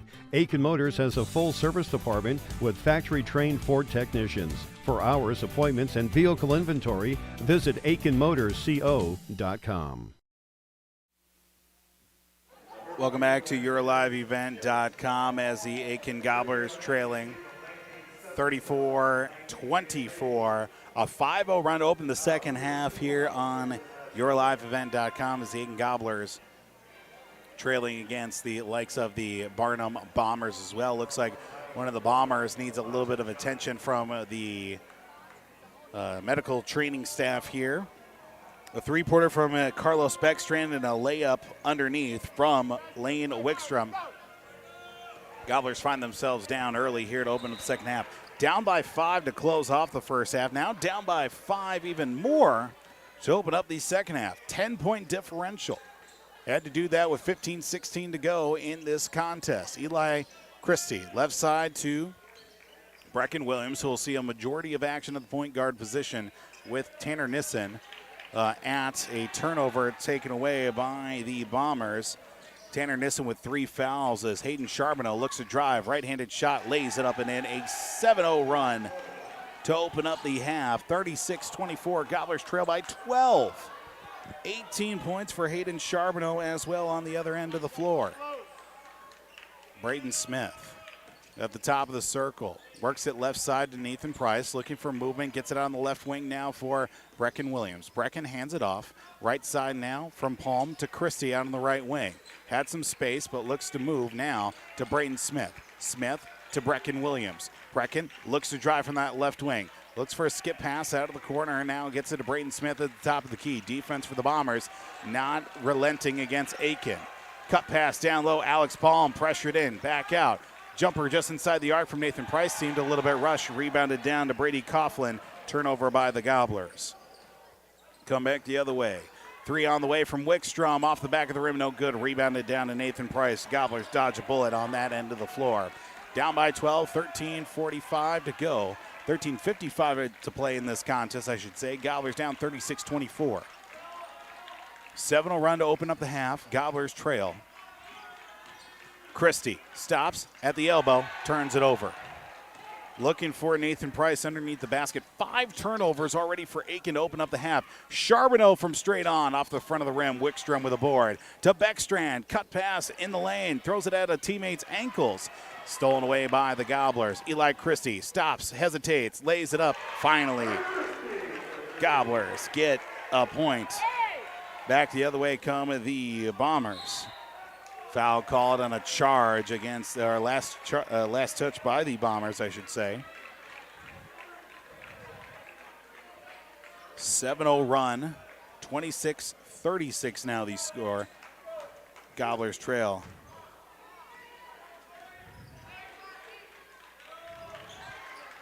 Gobblers with the hand to the left wing now to Braden Smith. Smith draws the double team to Brecken Williams at the top of the circle, right side. Christie from a 3. Good for Eli Christie. Gobblers need to start getting some shots going here in this second half. Now down 36-26. Pressure defense. Back the other way. Palm surveys through the defense to Lane Wickstrom. Wickstrom from the left elbow, right elbow, throws a wild shot, leaves it short. to the likes of Nathan Price. Gives it up to Brecken Williams the other way. How about a 12-point deficit? A little shot in the arm, almost turned over. Eli Christie to Brecken Williams. Straight on, three-pointer on the way. No good, rebounded down to Bryce Ferguson for the Bombers. 12:24 across half court. Lane Wickstrom. Wickstrom with 7 points in the ball game, but definitely in the middle of the action on both ends of the floor. Charbonneau to Brady Coughlin, gets a screen from Charbonneau at the free throw circle. Looks to hand it off somewhere, clapping on both sides of the action, whether it be Barnum or whether it be Aitkin. Right side, Wickstrom, right elbow, stops outside the paint, gets rid of it to Charbonneau. Under 12 to go, Gobblers trailing by 7, 36-29. Beckstrand, left elbow, drives, holds on the ball, turned over, gets it right back to Ferguson. He lays it up and in for two. A near turnover on the defensive end. 38-29 now. Gobblers come back the other way, trailing by 9. Out for Braden Smith. In rhythm, three-pointer. Good for Braden Smith. Smith knocks it down. As we come back to the other end of the floor, 38-32. Gobblers trail. In the left corner, Brady Coughlin, one-on-one against Brecken Williams, I should say. Gets rid of it just barely to Beckstrand. Wickstrom with a handle of the basketball, barking out the play, nearing midcourt. Gets it right side for Beckstrand. Beckstrand looks for some help, gets it over to Bryce Ferguson at the top of the key. Left side, around the ring they go. Charbonneau down low, inside for Beckstrand. Goes right up and under, and they're going to call foul on the floor against Braden Smith, even though Beckstrand looked like he kind of leaned into it. Probably safe assumption that Beckstrand did kind of lean into it, but nonetheless, there'll be 2 free throws coming up for Carlos Beckstrand. Foul assessed against Braden Smith. First free throw from Beckstrand is good.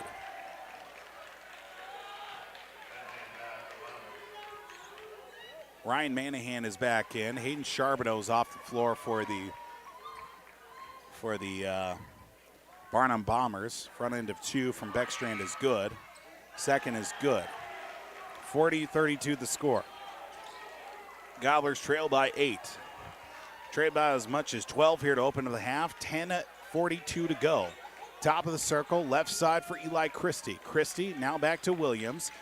Left side for Eli. Down along the baseline in the left corner. Now back out to Eli. 3 on the way from Eli Christie. No good. Fight for a rebound. It's picked up by Carlos Beckstrand. Gobblers got to start cleaning things up on the offensive boards here on the second half as well. Beckstrand's shot is blocked to the lane and a foul called against Aitkin. Looks like this one against Christie.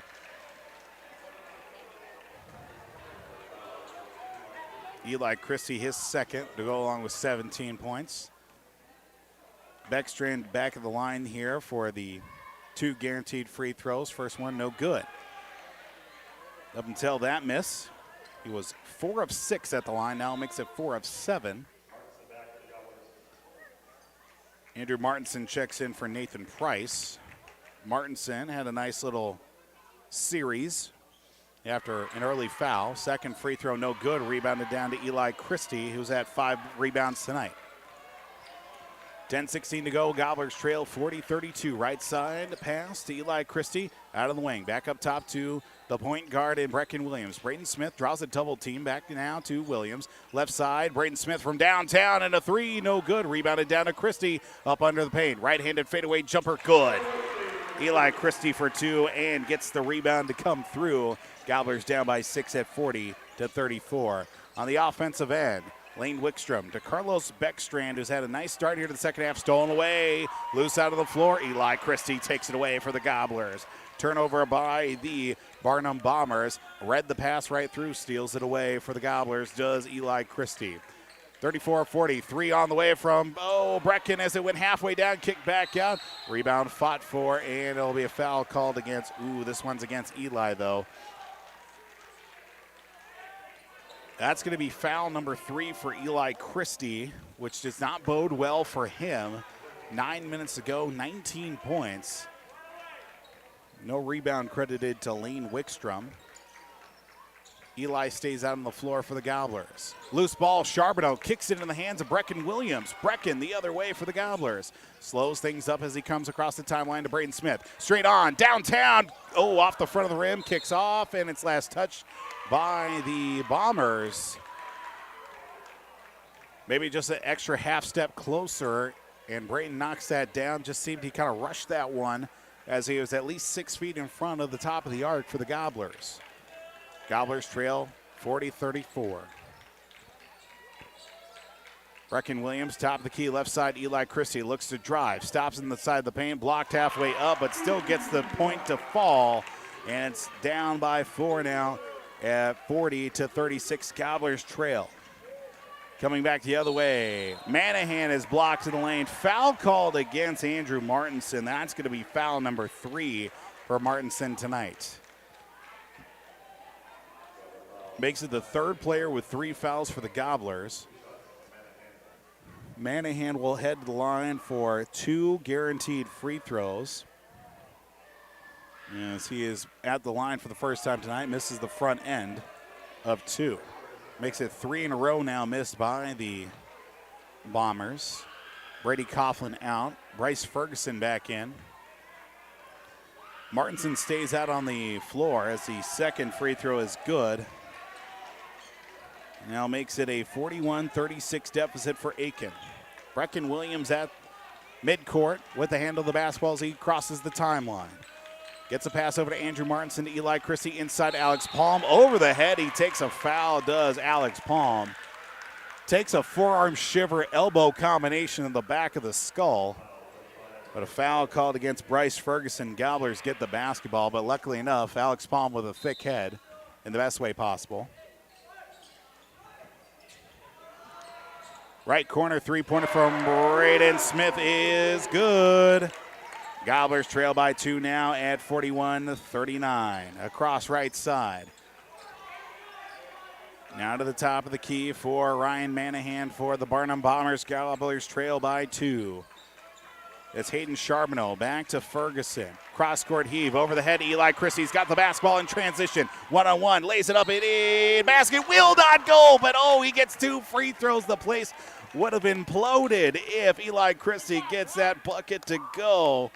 As it is 41-39, and 2 free throws coming up here as the foul assists to number 15, Lane Wickstrom, also with now 3 fouls. Team's third of the half for the Bombers. First free throw, no good from Eli Christie. It was a perfect 4 of 4. First time at the line in the second half for Aitkin as well with 8:10 to play. Nathan Price will look to check in for Aitkin as the second free throw. No good, but a rebound tip to Andrew Martinson. Turnaround bucket leaves it short. Gobblers unable to cash in after the rebound from Andrew Martinson. They come back in transition with the turnover. Bryce Ferguson got the other rebound. Back out, Charbonneau at the top of the circle. Right side for Manahan. Top of the key now for Beckstrand. Right side to Lane Wickstrom. Up top for Charbonneau once again. Pass right side on the wing now for Wickstrom into the corner, down low for number 35. Outlet pass to Charbonneau in the left corner. 3 on the way from Charbonneau. Went halfway down, kicked back out into the hands of Eli Christie. Gobblers will take their time as they cross half court, now trailing by 2, 7.5 to go. 41-39. Pass to Braden Smith out on the wing. Works away from the screen, up with the right-handed shot. Basket counts, and he is fouled. Braden Smith with the and one bucket. Braden Smith will head to the line. Specs and all. Gobblers have tied the game, coming back from a 12-point deficit and look to take the lead on the free throw. Foul called against Hayden Charbonneau, his second. And 1 free throw coming up for Braden Smith on the way, and good. Gobblers have completed the comeback and take the lead. 42-41, tip pass out of the air. Wickstrom keeps it himself, lays it up and in as he's fouled on his way to the rack. Barnum tried to catch the Gobblers sleeping defensively. 16 foul of the half. That'll be Nathan Price with his first of the night. Team 6 of the half as well, and at the line to shoot a pair, Lane Wickstrom. Barnum not going to shy away, giving up after a 12-point lead. Front end of 2 is good. We're tied at 42. Could have swore that the Gobblers would be up by 1 after, but nonetheless. Second free throw, no good. Ball into the hands now of Eli Christie with his 8th rebound of the half. 21 points in total. Brecken Williams, high pass over to Eli Christie. Looks for some help. Crossing left side now, near the corner, Alex Palm. Palm now to Brayton Smith on the left wing. Under 7 to go. 42-42 the score. Coach Stanfield saying that it'll come down to the wire. Well, so far it's looking like it will be. Brecken Williams to Eli Christie. Right side into the corner now for Palm. Cross-court heave just off the fingertips of Wickstrom. Out, left corner, fakes the 3. Steps inside. Brayton Smith blocked halfway up. No call as it's taken away by the Gobblers. Come back the other way now with Carlos Beckstrand with the handle of the basketball. Directing traffic, right side pass to Bryce Ferguson. Ferguson up against Nathan Price, big on big to Wickstrom, right at the top of the circle. Now works it left side out of the wing, into the corner now for Charbonneau. Beckstrand and Charbonneau go, give and go. Down low, right-handed shot, foul called against the Gobblers. Looks like Nathan Price will be the one guilty of that call.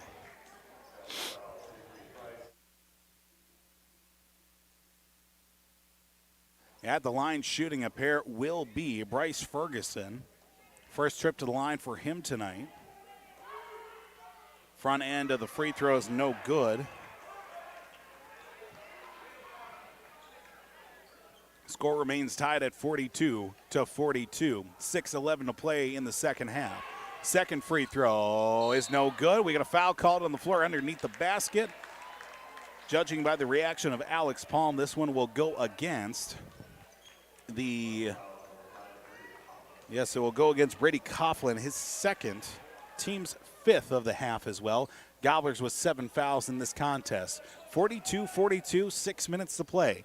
Gobblers coming back from a 12-point deficit after a 7-0 run to start the half against the likes of the Aitkin Gobblers. Alex Palm to Eli Christian, left wing up top now, swings it right side for Brayton Smith. The Eli Christie in the left wing once again looks for a penetrating pass as he draws action. Inside the arc, jumper on the way from Nathan Price, no good. Rebounded down to Hayden Charbonneau. Charbonneau across the timeline after a handoff and a timeout taken by the Barnum Bombers. 5:40 to go. We're tied at 42. We come back here after a break on YourLiveEvent.com. We are ISD1. We are ISD1. We are ISD1. We are ISD1. My favorite teacher is Mr. Dustin Richters. Favorite teacher is Mr. Miller. Mr. Googe is my favorite teacher. Definitely Miss Grader. Definitely Miss Grader in class biology. Mr. May. Right now is psychology. Mr. Smith's my favorite teacher. Mr. May's science class. Any art class. Mr. May in my ornithology class. We always practice good sportsmanship and respect. Go Gobblers. Go All-Stars.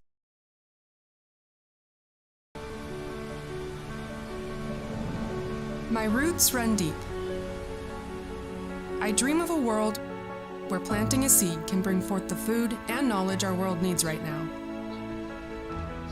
The field is my classroom, and I have the power to make a difference.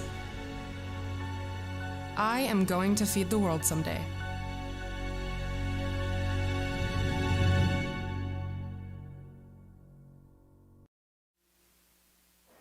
.42 our score, 5:40 to play here in this second half. Gobblers sluggish out of the gates. Bombers went on a 7-0 run to start the second half, but have ultimately come back to tie the game, take a brief lead, and now it's tied at 42.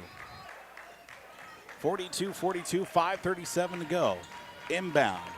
Now right in front of Hayden Charbonneau at the top of the key.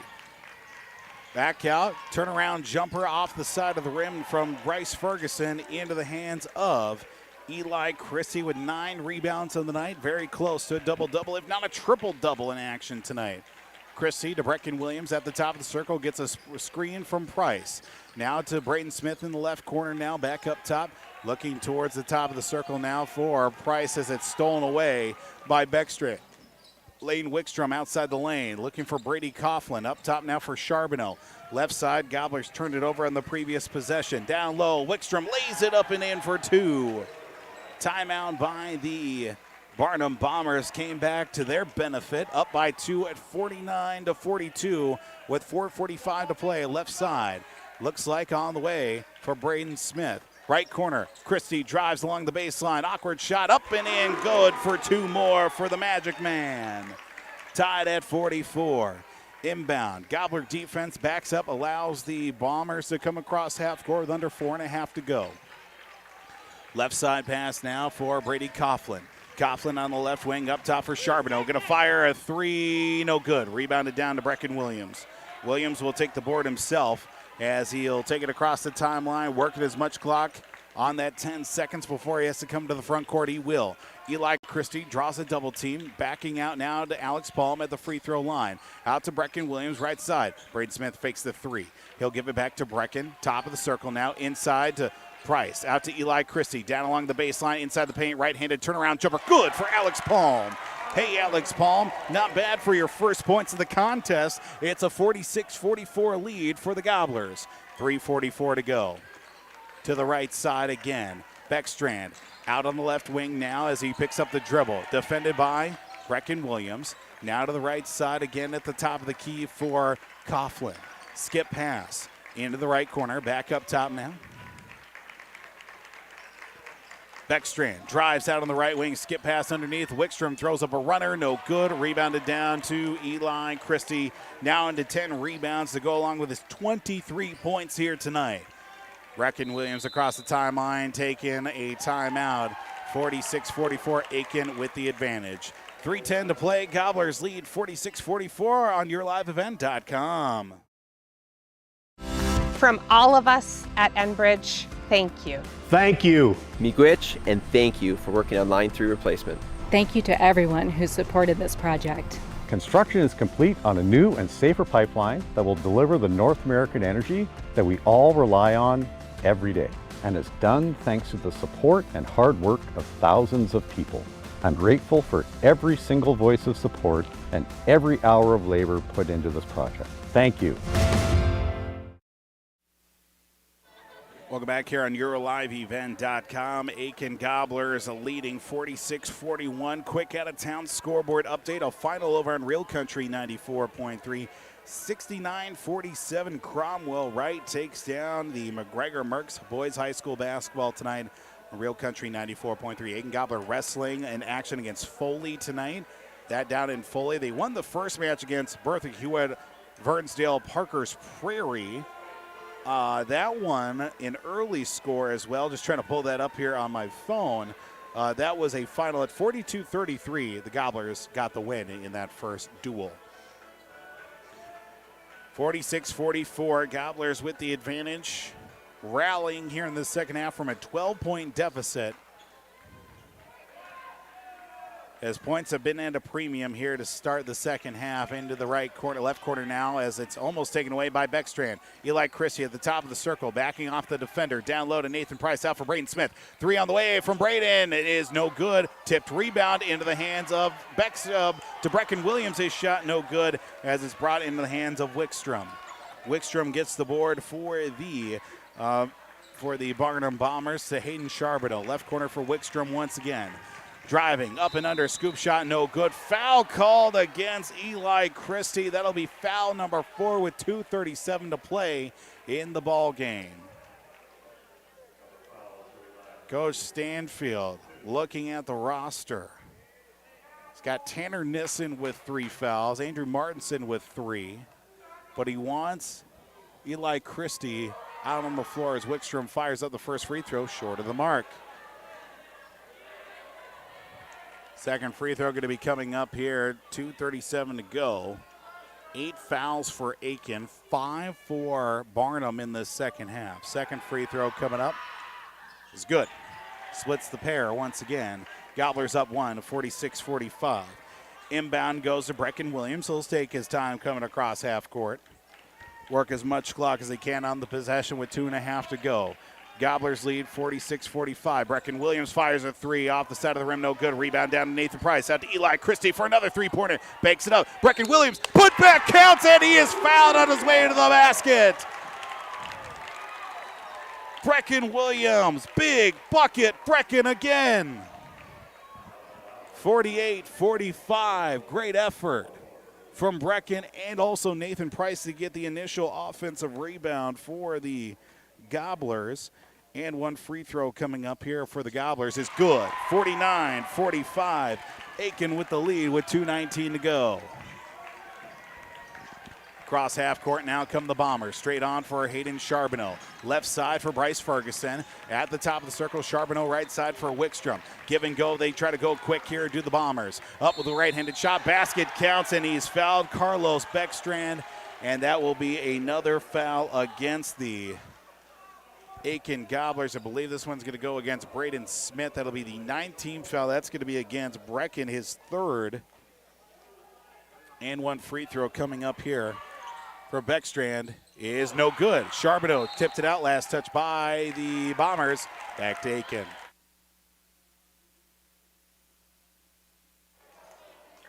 Another turnover for the likes of the Bombers. Under 2 to go. Gobblers up 49-47 now the score. Eli Christie through the lane, throws up a wild shot. He's fouled. No, they're going to call travel on him. 9th turnover of the half against Eli Christie. 1:50 to go.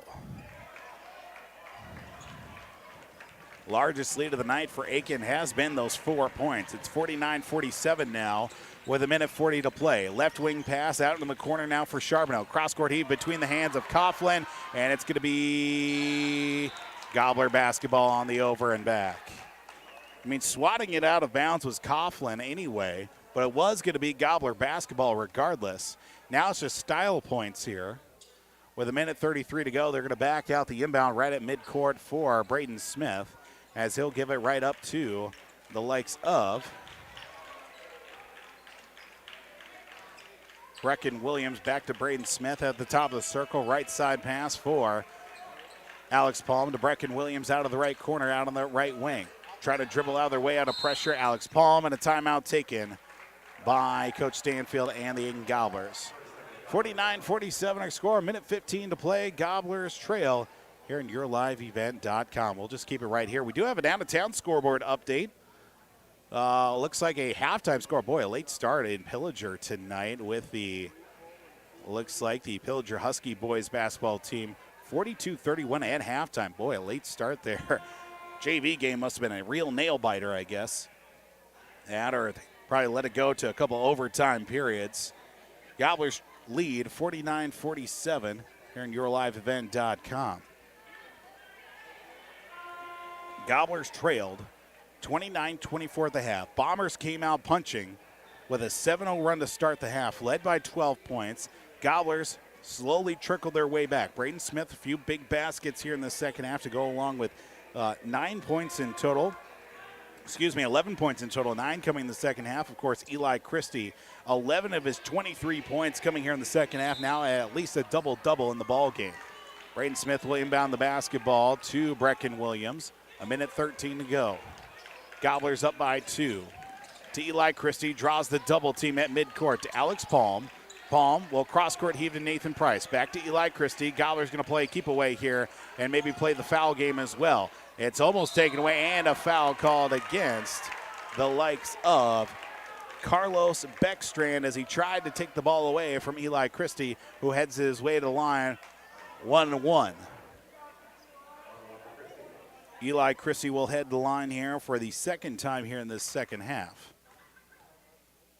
Front end of the 1-1 for Christie is good. Makes it now a 3-point advantage, and we'll get the second guaranteed free throw. 58.1 seconds to go, 50-47. Second free throw from Christie is good. Makes it 6 of 8 at the line for the free throw line, and a timeout taken by Barnum.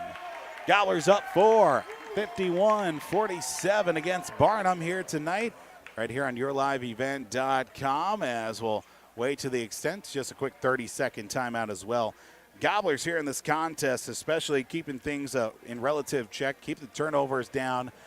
They've certainly done that here. Shooting at the free throw line in this second half. Looks like they're 4 of 6 at the free throw line in total. They went 4 of 6 in the first half, so now make that 8 of 12 in the ball game at the free throw line. But again, some costly play here in early goings in the second half. Took them a moment to maybe wake up out of the halftime break, realizing that they had the lead late in the first half, and then Barnum, a couple of turnovers, couple of buckets the other way. They took a 5-point lead to go into the second half, but they're up by 4. Your Aitkin Gobblers, 51-47. Barnum has the basketball, trailing by 4, 55.9 seconds remaining in regulation. Right side pass, now to Lane Wickstrom. On the far side of the court to Hayden Charbonneau. Down low to Bryce Ferguson. Turnaround jumper is up and good for Bryce Ferguson. Gets the inbound to Eli Christie. They're going to foul. That's going to be another 1-and-1 here coming up for Eli Christie at the line. Up by 2. We'll see Alex Palm come along the lane here as we got a net malfunction here. Now we get that straightened out. 51-49. Eli Christie at the line with 25 points tonight for Aitkin. Front end of the 1-and-1 is no good. Rebounded down to Carlos Beckstrand. Beckstrand will bring it across half court. Now feeds it right side, lays it up and in, no good. Rebounded down to Charbonneau. Can't get it to go. Second, third opportunity up and in. We're tied at 51. Couple of offensive rebounds, and it's almost stolen away. Who touches it last? Brecken Williams with the basketball. And we get a foul called as Beckstrand mean mugs Brecken Williams in the corner. Carlos Beckstrand. And we get Tokic here on the far side of the court. Was it a travel? Was it a foul?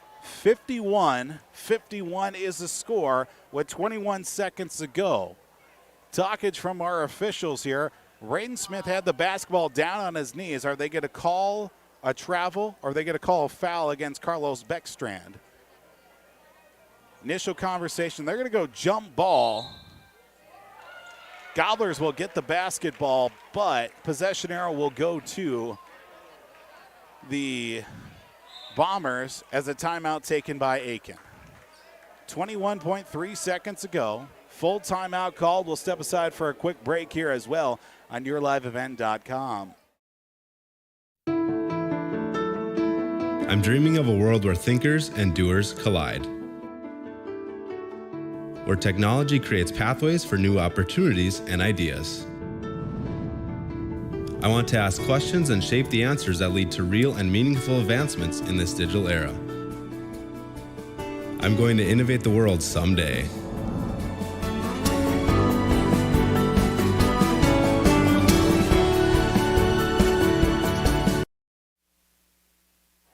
Welcome back here on YourLiveEvent.com. After a loose rebound in the corner that was picked up by Brecken Williams and a scrum for it with Carlos Beckstrand, the officials got together, resulted in a jump ball tie-up. Possession arrow says it will go to Aitkin with just 21 seconds remaining. We're tied at 51. Here on YourLiveEvent.com, Paul Vold coming to you live here from Aitkin High School. Big second half for Cass Lake Bena, the number 2 ranked team in the state. Goes on to defeat Pine River Bacchus 79-59 on YourLiveEvent.com. Pine River Bacchus had a 5-point lead at the break against the likes of against Cass Lake Bena. 21.3 seconds to go. Gobblers with the lead. Gobblers and Barnum tied at 51. Inbound. Gobblers will try to hold for the final shot. 51-51. Brecken Williams works it right side to Eli Christie. Up top for Brecken Williams. Left side for Braden Smith. 9 seconds to go. Right side for Eli Christie. Stops. Throws a pass out to Braden Smith. Down to 3 seconds. Eli for the 3. And rattles around. Put back. Is there a foul call? No foul. We will go to overtime. Nathan Price tried to get the shot off before the buzzer, but nonetheless, We go to overtime, tied at 51 against the Barnum Bombers here tonight. We'll just keep it right here because there won't be much time as well to, let you know what happened here in this contest as well. Gobblers and the Barnum Bombers will head to OT.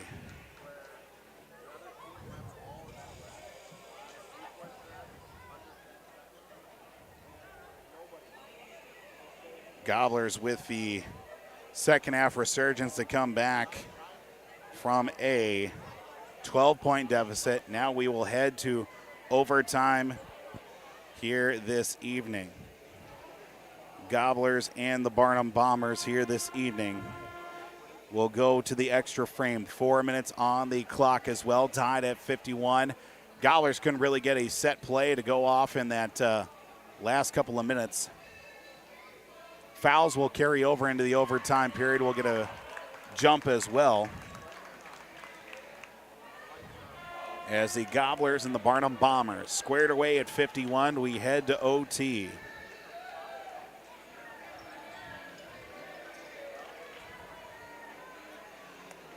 $25 points tonight for Eli Christie. And of course, 20 for Hayden Charbonneau as the Gobblers take the opening possession, lay it up and in, left it short. Eli Christie rebounded down to Hayden Charbonneau. Coming back the other way come the Barnum Bombers with Brady Coughlin. Almost a travel, they don't call it. Right in front of the official. Beckstrand from the left elbow, back out Charbonneau, gonna fire a three-pointer, good. Hayden Charbonneau starts off overtime with a tray ball, 54-51 Gobblers trail. Braden Smith gets the pass, a hot pass from Brecken Williams. Left side swing pass to Eli Christie. Fakes the pass, now back. Alex Palm at the free throw line, left alone. Christie from three, no good. Rebounded down to Nathan Price, back out. Drives along the baseline, up with the right-handed shot. Leaves it short. Nathan Price with a nice board and a pass to get it back to Eli Christie.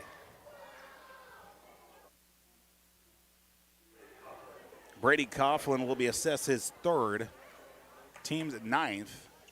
Eli Christie at the line for a pair of guaranteed free throws. First one is up and good.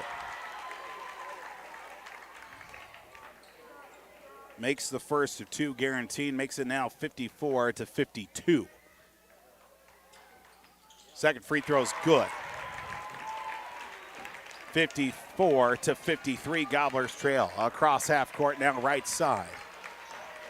At the top of the circle, Brady Coughlin, pass over to Bryce Ferguson. Ferguson out of the right wing, almost loses the handle as it's taken right back to him by Carlos Beckstrand, Beckstrand with a handle of the ball at the free throw line. He'll drive in, lays it up and in. Good for two for Beckstrand. 56-53, Gobblers trail here to start the overtime frame. 2:48 to go here, counting downward in this overtime period. Three on the way from Braden Smith, no good. Rebounded down to Hayden Charbonneau. Feel like the shot might have been forced there from Smith. Gobblers trail by 3 at 56-53. Beckstrand, right side for Wickstrom, and a timeout taken by the Barnum Bombers. That's a quick 30-second timeout here. Keep it with them as well. Gobbler Wrestling falls to Foley tonight. Looks like 40-31 that final score. So the Gobbler Wrestling team splits a pair of matches at a triangular hosted by Foley.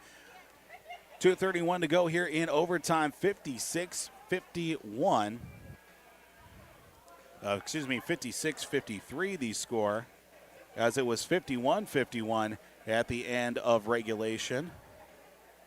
Here on YourLiveEvent.com. Paul Vold coming to you live from Aitkin High School. Of course, you can stay up to date with all scores, schedules, broadcast times, and more on RJBroadcasting.com. It is, of course, for Aitkin Gobbler High School sports here throughout the fall, winter, and spring seasons, right here on YourLiveEvent.com.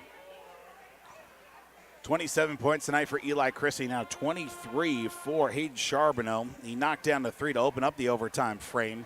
It's a 5-2 run to open up the overtime period for the Barnum Bombers here tonight. Certainly getting our money's worth as well for all fans checking out this broadcast here tonight. Barnum has the basketball up by 3 with 2.5 to go.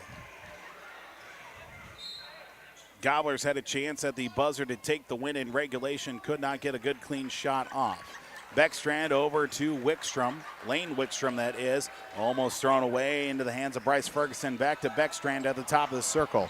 Works it right side now for Lane Wickstrom. He'll drive up with a right-handed shot, up and in. 2 points for Lane Wickstrom, 7-2 to open up the overtime frame.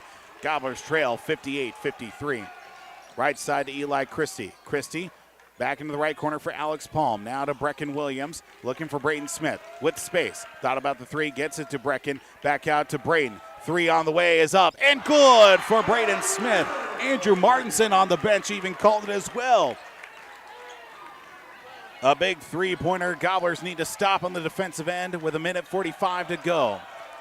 Charbonneau, right corner to Wickstrom. Wickstrom will drive along that right baseline. Stops, pops a shot, basket counts, and he's fouled. Up along the baseline, not happy are Gobbler fans. 60-56, foul called against. This will go against Eli Christie, and that will end his night, unfortunately, for Eli Christie. 27 points tonight. Gobblers will have to get creative. Andrew Martinson will have to come off the bench. The 1:36 to go. Wickstrom now with 15 points in total here tonight. 4 of them coming in overtime. Looks to complete the and one free throw. 60-56 in this overtime frame. And one free throw's on the way and no good. Rebounded down to Andrew Martinson. It was stripped out of his hands, and Wickstrom back with it once again to Beckstrand. And a foul called on the floor.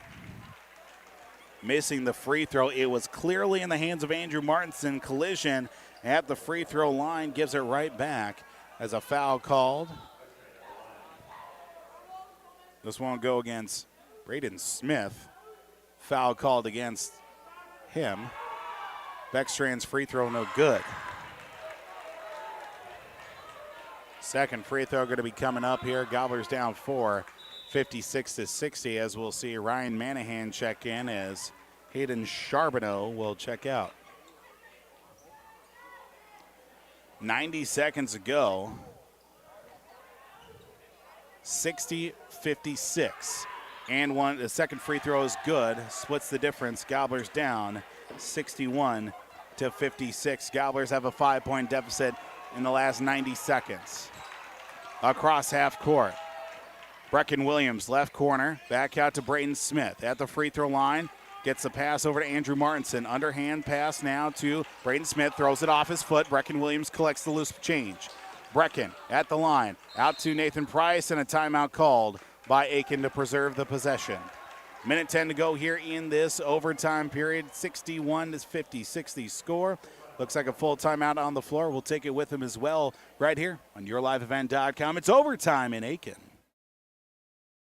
JT's Station in Fertile carries a variety of items that are sure to meet your needs, and you should stop in today.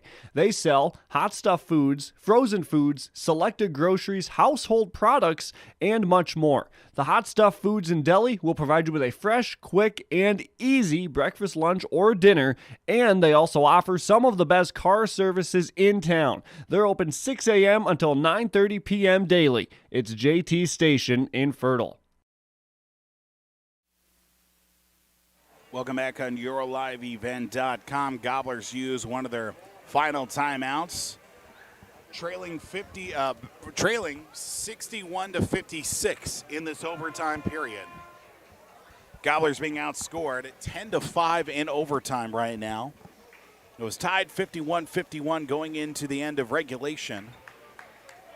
Points scored, of course, 4 by Lane Wickstrom, 3 by Hayden Charbonneau, who's on the bench right now. Actually just checked in during that timeout, and 3 by Carlos Beckstrand. Andrew Martinson's into the game after Eli Christie fouled out with 27 points here tonight. Braden Smith will inbound right in front of Coach Stanfield. He'll get it to Brecken Williams as he reestablishes the Gobblers in the front court with 1:10 to go. Gobblers down 5. Braden for a 3. Hits the deck, misses the three, rebounded down to Brecken Williams down along the left baseline. Out to Nathan Price. Braden Smith at the top of the key. Left side, left corner. Brecken will drive, lays it up and in, good. Brecken Williams lays it in for 2 points and also gets the rebound. Gobblers down 3, 61-58. Across half court, Lane Wickstrom going to be assessed. No, there's going to be no foul. It's a timeout taken on the floor by Barnum. Timeout taken by Barnum. 38.5 seconds to go. Full timeout on the floor here. We'll just keep it right here with just 38 seconds to go. Out of town scoreboard update. Whole lot of mischievous going on here. Final score, again, of the other games as well on the airwaves on Real Country 94.3. Cromwell Wright boys basketball takes down McGregor 69-47. On YourLiveEvent.com, Cass Lake Bena ranked number 2 in Class 2A for boys basketball defeats Pine River Bacchus 79-59. Pine River Bacchus led at halftime in that contest, 31-25. Aitkin Wrestling splits a pair of matches at a triangular. They defeated Bertha Hewitt, Parker's Prairie, Verndale earlier tonight, 42-33. Aitkin fell to Foley, 40-31. 61-58, Gobblers trail by 3 in overtime against the Barnum Bombers. 6-2 on the season. Aitkin's 4-4, and Coach Stanfield, we keep talking about it, talked about how this one's going to come down to the wire, and well, this one's going to be nonetheless the same as well. Gobblers with 10 fouls against them, Barnum with 10 fouls as well. Gobblers will defend the inbound in front of the Barnum bench to Connor Beckstrand, who inbounds, gets the inbound, double team drawn on him, foul called on the floor, as this one will go against Alex Palm, it looks like. And it's going to head to the line for a pair for Carlos Beckstrand. In this second half, just 3 of 6 at the line and 5 of 10 overall. First free throw from Beckstrand is good. Makes it a 2-possession lead now, 62-58. Second free throw from Beckstrand coming up here. On the way, no good. Rebounded down to Alex Palm, gives it up to Brayton Smith. Smith across half court now, 30 seconds to go to Andrew Martinson. Gets it over to Brecken Williams. Will drive, stops, pops a shot, leaves it short. Rebound tipped out of the air. Martinson with the rebound, hands it off to Alex Palm. Back up top, stolen away by Beckstrand and a foul. 17.7 seconds to go, 62-58. Free throws coming up. Beckstrand will head back to the line. Foul called against Brecken Williams. Looks like foul number 4 against him. 2 guaranteed free throws for Beckstrand once again. On its way, no good, misses the front end. Ryan Manahan checks in for Brady Coughlin. Second free throw, no good. Rebound down to Martinson. 17 seconds to go. Timeout taken by Aitkin. Final timeout. 16.1 seconds ago as the rebound went to Andrew Martinson. Gobblers will inbound with just 16 seconds to go right at midcourt. Just a quick 30-second timeout. Of course, with this 30-second timeout, remind our listeners as well, of course, at the completion of this contest, we'll head to the post-game show, hopefully catch up with Coach Stanfield. Big deal player of the game, our Enbridge I Bring the Energy player of the game as well, we need to announce in the post-game show. 62-58. Gobblers trail by 4, just 16 seconds remaining in this overtime contest. Gobblers will be in action coming up on Thursday as well. They'll be taking on Wadena Deer Creek here in Aitkin. We'll have that for you not only on YourLiveEvent.com but also on KKIN AM 930 FM 103.1. Inbound from Brecken Williams. Gets it to Andrew Martinson at the top of the circle now. Back to Brecken at the free throw line. Spins the lane, loses the handle, slides down on the floor. Loose ball out on the floor. They're going to say jump ball tie up. Possession arrow says Barnum. They get the basketball with just 7 seconds remaining. Going to take a small miracle to score 4 points in 7 seconds. Coughlin back in for Ryan Manahan. all but for naught here in this game here tonight. Inbound, Lane Wickstrom gets it right to Carlos Beckstrand. He'll head to the free throw line to shoot free throws. 7.1 seconds to go. Shooting will be Beckstrand once again. It's been now his fourth trip to the line in this overtime period. Manhan back in, Coughlin out. Fifth foul of the night for Brecken Williams. His night will come to a premature end as well. Tonight will finish with 7 points and 6 rebounds. Tanner Nissen checks back into the ballgame for Aitkin. Front end of 2, no good for Carlos Beckstrand.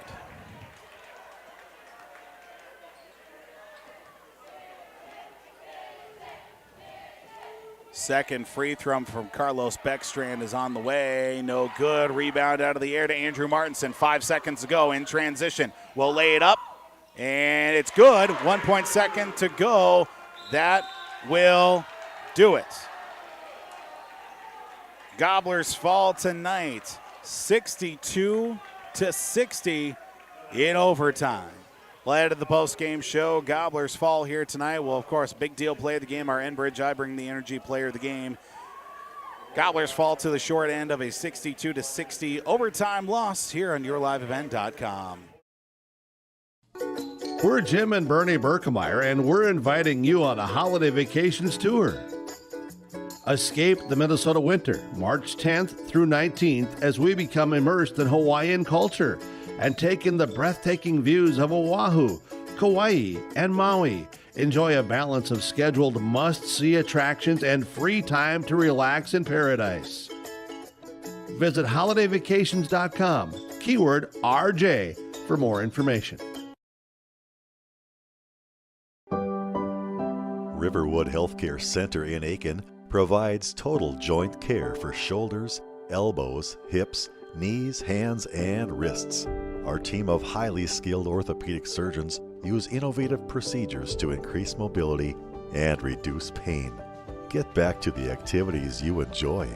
Learn more at riverwoodhealthcare.org. Riverwood Healthcare, your trusted leader for orthopedics and sports medicine. I'm dreaming of a world where everyone has the opportunity for education. Where classrooms are not only a place to learn, but to make an impact. I will help the next generation of game changers and difference makers. I am going to teach the world someday.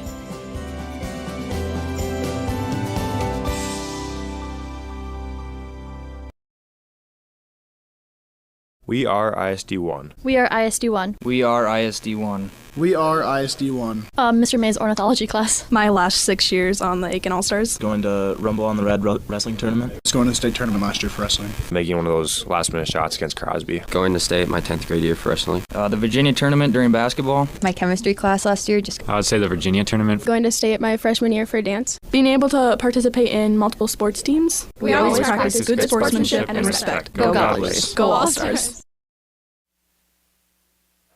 Welcome back here on YourLiveEvent.com. Aitkin Gobblers tonight fall by the wayside of a 62-60 loss in overtime against the Barnum Bombers here on YourLiveEvent.com. Paul Vold coming to you live from Aitkin High School. Gobblers here tonight, unfortunately unable to make it back-to-back wins, falling by that score of 62-60 in overtime. How we got to that overtime loss tonight for the Gobblers? Well, it started off, Gobblers are up early 6-0, and then ultimately couple late turnovers and a couple missed shots on the offensive end led to a 29-24 halftime lead for the Barnum Bombers. Eli Christie had 12 points tonight in the first half, and ultimately, 4 rebounds in that first half as well. 4 of 6 at the free throw line. The Gobblers were early on. Even out-rebounded the Barnum Bombers 13-9 in that first half, but the second half, Bombers started off with a 7-0 run, led by as much as 12 points in that second half, but then Aitkin would rally to get a 41-40 lead, and eventually it went back and forth all the way down to a 51-50 halftime, end of regulation score at the end of the half, with it being tied 51-50. Gobblers foul trouble couple of costly turnovers as well led to the way of a 62-60 overtime loss, as those turnovers again came back to hurt. Lost track of the turnovers as we went further into that second half as well. I had them down for 17. It could have been easily 20 plus in the loss here tonight for Aitkin. Have more of their out-of-town scoreboard, of course, numbers. We'll see if we can get Coach Stanfield to come on the post-game show, but nonetheless, Gobblers fall here tonight, 62-60 in overtime. We'll be back here after a break on YourLiveEvent.com. I'm dreaming of a world where the crack of a bat is not just a hobby, but a lifestyle. Where I can build upon long traditions from the ground up. I want to work in an industry where all people can make their own field of dreams become reality. I'm going to elevate the world of sports someday.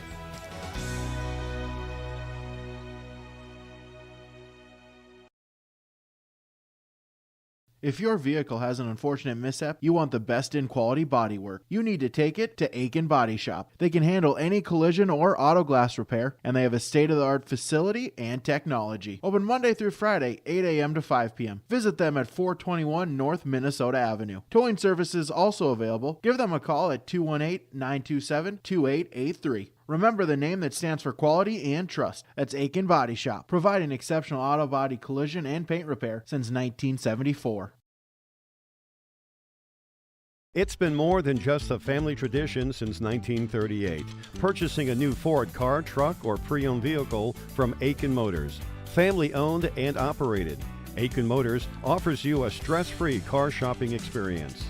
Need an oil change? New tires? Check out the low-price tire guarantee. Aitkin Motors has a full service department with factory-trained Ford technicians. For hours, appointments, and vehicle inventory, visit AitkinMotorsCO.com. We are ISD1. We are ISD1. We are ISD1. We are ISD1. My favorite teacher is Mr. Dustin Richters. Favorite teacher is Mr. Miller. Mr. Googe is my favorite teacher. Definitely Miss Grader. Definitely Miss Grader in class biology. Mr. May. Right now is psychology. Mr. Smith's my favorite teacher. Mr. May's science class. Any art class. Mr. May in my ornithology class. We always practice good sportsmanship and respect. Go Gobblers. Go All-Stars.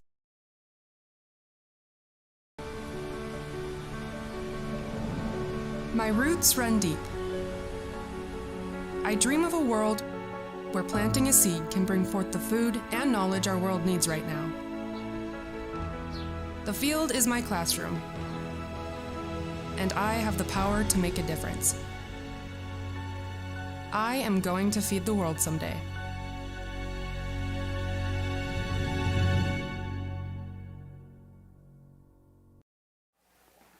Welcome back here on YourLiveEvent.com. Gobblers fall tonight by the score of, 62-60 in overtime here this evening as we get a chance to look at some of the big numbers from our broadcast here tonight. Gobblers fall by the score of 62-60 in this overtime period. Looks like we'll get Coach Stanfield to come on the post-game show here before too long. But Gobblers, again, falling in overtime by that score of 62-60. Big numbers do include Eli Christie, 27 points here in total tonight to go along with 10 rebounds and more, as we'll welcome in head coach for the Aitkin Gobblers here this evening.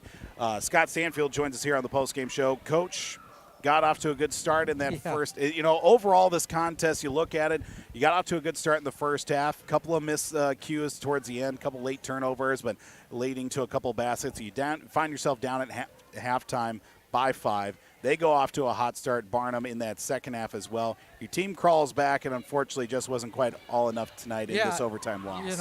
And we gave them 5 points right before half, and that was the game. And it's a hard lesson for kids to learn, but we got to be better at those situations. And we didn't play particularly well, and I coached worse, so we didn't do enough things down the stretch correct, and that's on me. And I don't know if we were really engaged in everything that we were doing, and once again, that's on me. And we'll get them focused on Thursday and come back and get ready to go. But Barnum doesn't beat themselves, so just grind it out and grind it out and grind it out, which they did, and we knew they were going to do that. They're a very good 1A team. They'll be right in the mix at the end of the year. So it's nothing to hang your heads about. It's just that we let an opportunity go by not being smart, and that's on me, and the kids know that. And we had our chance.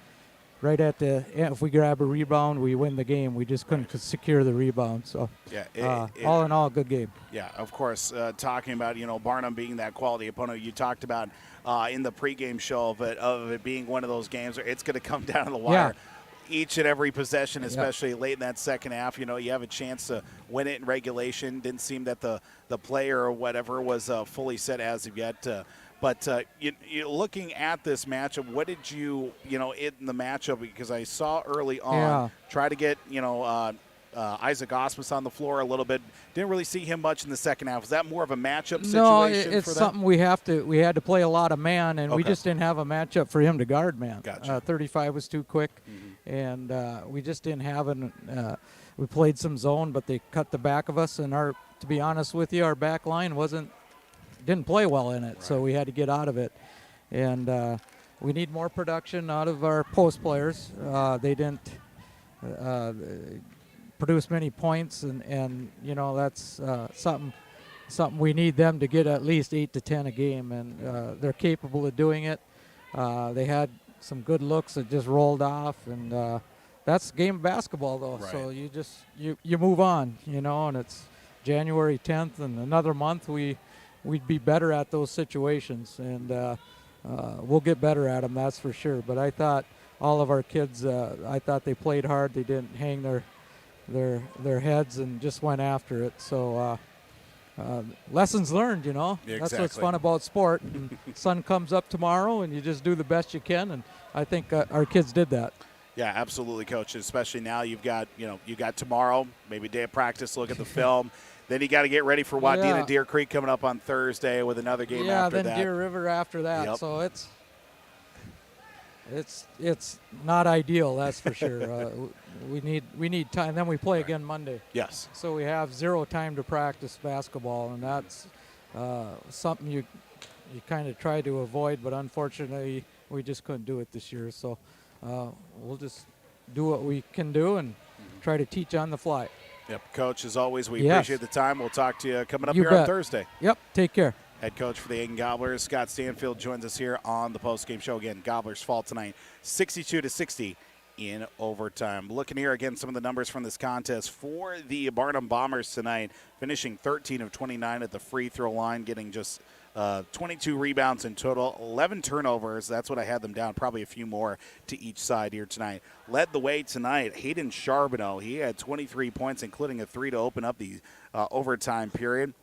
23 points, 8 rebounds in total, 15 points apiece for Carlos Beckstrand, and also Lane Wickstrom had some big points in that overtime period to lead the Barnum Bombers tonight. Bryce Ferguson had 6 points and 5 rebounds as Barnum now improves to 7-2 on the season.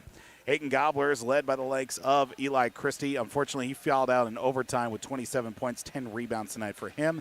Also seeing Braden Smith with 14 points in total tonight as well. 7 points for Brecken Williams tonight to go along with 6 rebounds in total, and even seeing 5 points for Andrew Martinson, 4 rebounds in the loss. Gobblers out-rebounded Barnum 30-22, 17 turnovers. Could probably be upwards of 20, 10 of 15 at the free throw line here tonight. Gobblers fall 62-60 in overtime. Take a break here on the post-game show. Start wrapping things up. Big deal player of the game, our Enbridge I Bring the Energy player of the game coming up here after this on YourLiveEvent.com. From all of us at Enbridge, thank you. Thank you. Miigwech, and thank you for working on Line 3 replacement. Thank you to everyone who supported this project. Construction is complete on a new and safer pipeline that will deliver the North American energy that we all rely on every day. And it's done thanks to the support and hard work of thousands of people. I'm grateful for every single voice of support and every hour of labor put into this project. Thank you.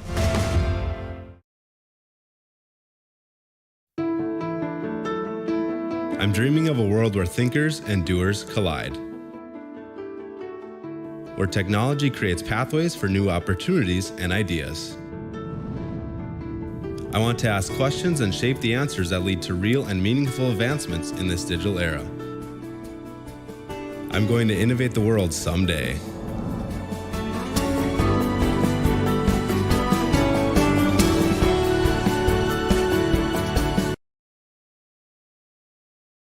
JT's Station in Fertile carries a variety of items that are sure to meet your needs, and you should stop in today. They sell hot stuff foods, frozen foods, selected groceries, household products, and much more. The Hot Stuff Foods and Deli will provide you with a fresh, quick, and easy breakfast, lunch, or dinner, and they also offer some of the best car services in town. They're open 6 a.m. until 9:30 p.m. daily. It's JT's Station in Fertile. Welcome back here for the final time tonight here on YourLiveEvent.com. Aitkin Gobblers fall by the score 62-60 in overtime here this evening. Gobblers fall by that score. Again, 62-60 here tonight. Gobblers will be in action coming up here on Thursday at against Wadena Deer Creek. We'll have that for you here on YourLiveEvent.com. While also being available on KKIN AM 930 FM 103.1. Time now that we get our big deal player of the game, of course, brought to you by Atwater GM in Aitkin, Riverwood Healthcare, Pizza Ranch in Baxter and Little Falls, W.W. Thompson Concrete Products in Brainerd, BigDealAuctions.com, Cuyuna Regional Medical Center, Tykes Carpet Castle in Brainerd, Shannon's Auto Body in Brainerd, even the Takedown Gym in Brainerd. Big deal player of the game tonight, Hayden Charbonneau, 23 points, 8 rebounds tonight to lead the way for the Barnum Bombers, our big deal player of the game. Now we get our Enbridge I Bring the Energy player of the game here this evening, brought to you by our great friends at Enbridge. Lane Wickstrom, when they needed something to turn things around, the Barnum Bombers certainly got it at a Lane Wickstrom here tonight. Our Enbridge I Bring the Energy player of the game here tonight as we get a chance now to check our out-of-town scoreboard here this evening. Again, Aitkin Wrestling splits a pair of matches at a triangular hosted by Foley. Aitkin falls to Foley 40-31, while also beating Bertha Hewitt, Vernsdale, Parker's Prairie 42-33. Final score on YourLiveEvent.com does see Cass Lake Vena taking down Pine River Bacchus 79-58. And a final on Real Country 94.3 sees the Cromwell Wright Cardinals take down McGregor Merck's boys basketball team at 69-47. Again, not much to say other than, just a couple late turnovers ultimately hurt the Gobblers, and a couple of missed shots on the back end ultimately put the Gobblers in the loss column here tonight to all foul to 4-5 on the season. Barnum now 7-2 on the year. They'll be in action coming up on Friday at Floodwood. Aiken's got a busy rest of the week in front of them. They'll get some practice tomorrow before playing Thursday at home against Wadena Deer Creek. And they'll be on the road Friday at Deer River as well with, and again, a game on Monday here at Aitkin High School. I'll have that broadcast here on YourLiveEvent.com and also KKIN AM 930 FM 103.1. So Gobblers now going to be in the thick part of their schedule coming up here next week. Again, you can stay up to date, score schedules, broadcast times, and more with, of course, YourLiveEvent.com and on RJBroadcasting.com. Big thank you to everybody for tuning into tonight's contest. A big thank you as well to both schools and both head coaches for allowing us to broadcast their teams here this evening and throughout the season as well on YourLiveEvent.com for Aitkin High School sports. If you saw some of our sponsors with tonight's broadcast, be sure to thank our sponsors with your patronage and always shop local in the Brainerd Lakes area. Gobblers fall 62-60 in overtime tonight here on YourLiveEvent.com. Well, until next time, this is Paul Vold signing off here on this Tuesday night. Thanks so much for tuning in. You have a wonderful rest of your Tuesday night, and we'll talk to you on Thursday as the Gobbler boys basketball team takes on Wadena Deer Creek, not only on YourLiveEvent.com, but we'll have that broadcast on KKIN AM 930 FM 103.1. Again, until next time, this is Paul Vold signing off from Aitkin High School. You have a wonderful rest of your Tuesday night. Good night, everybody.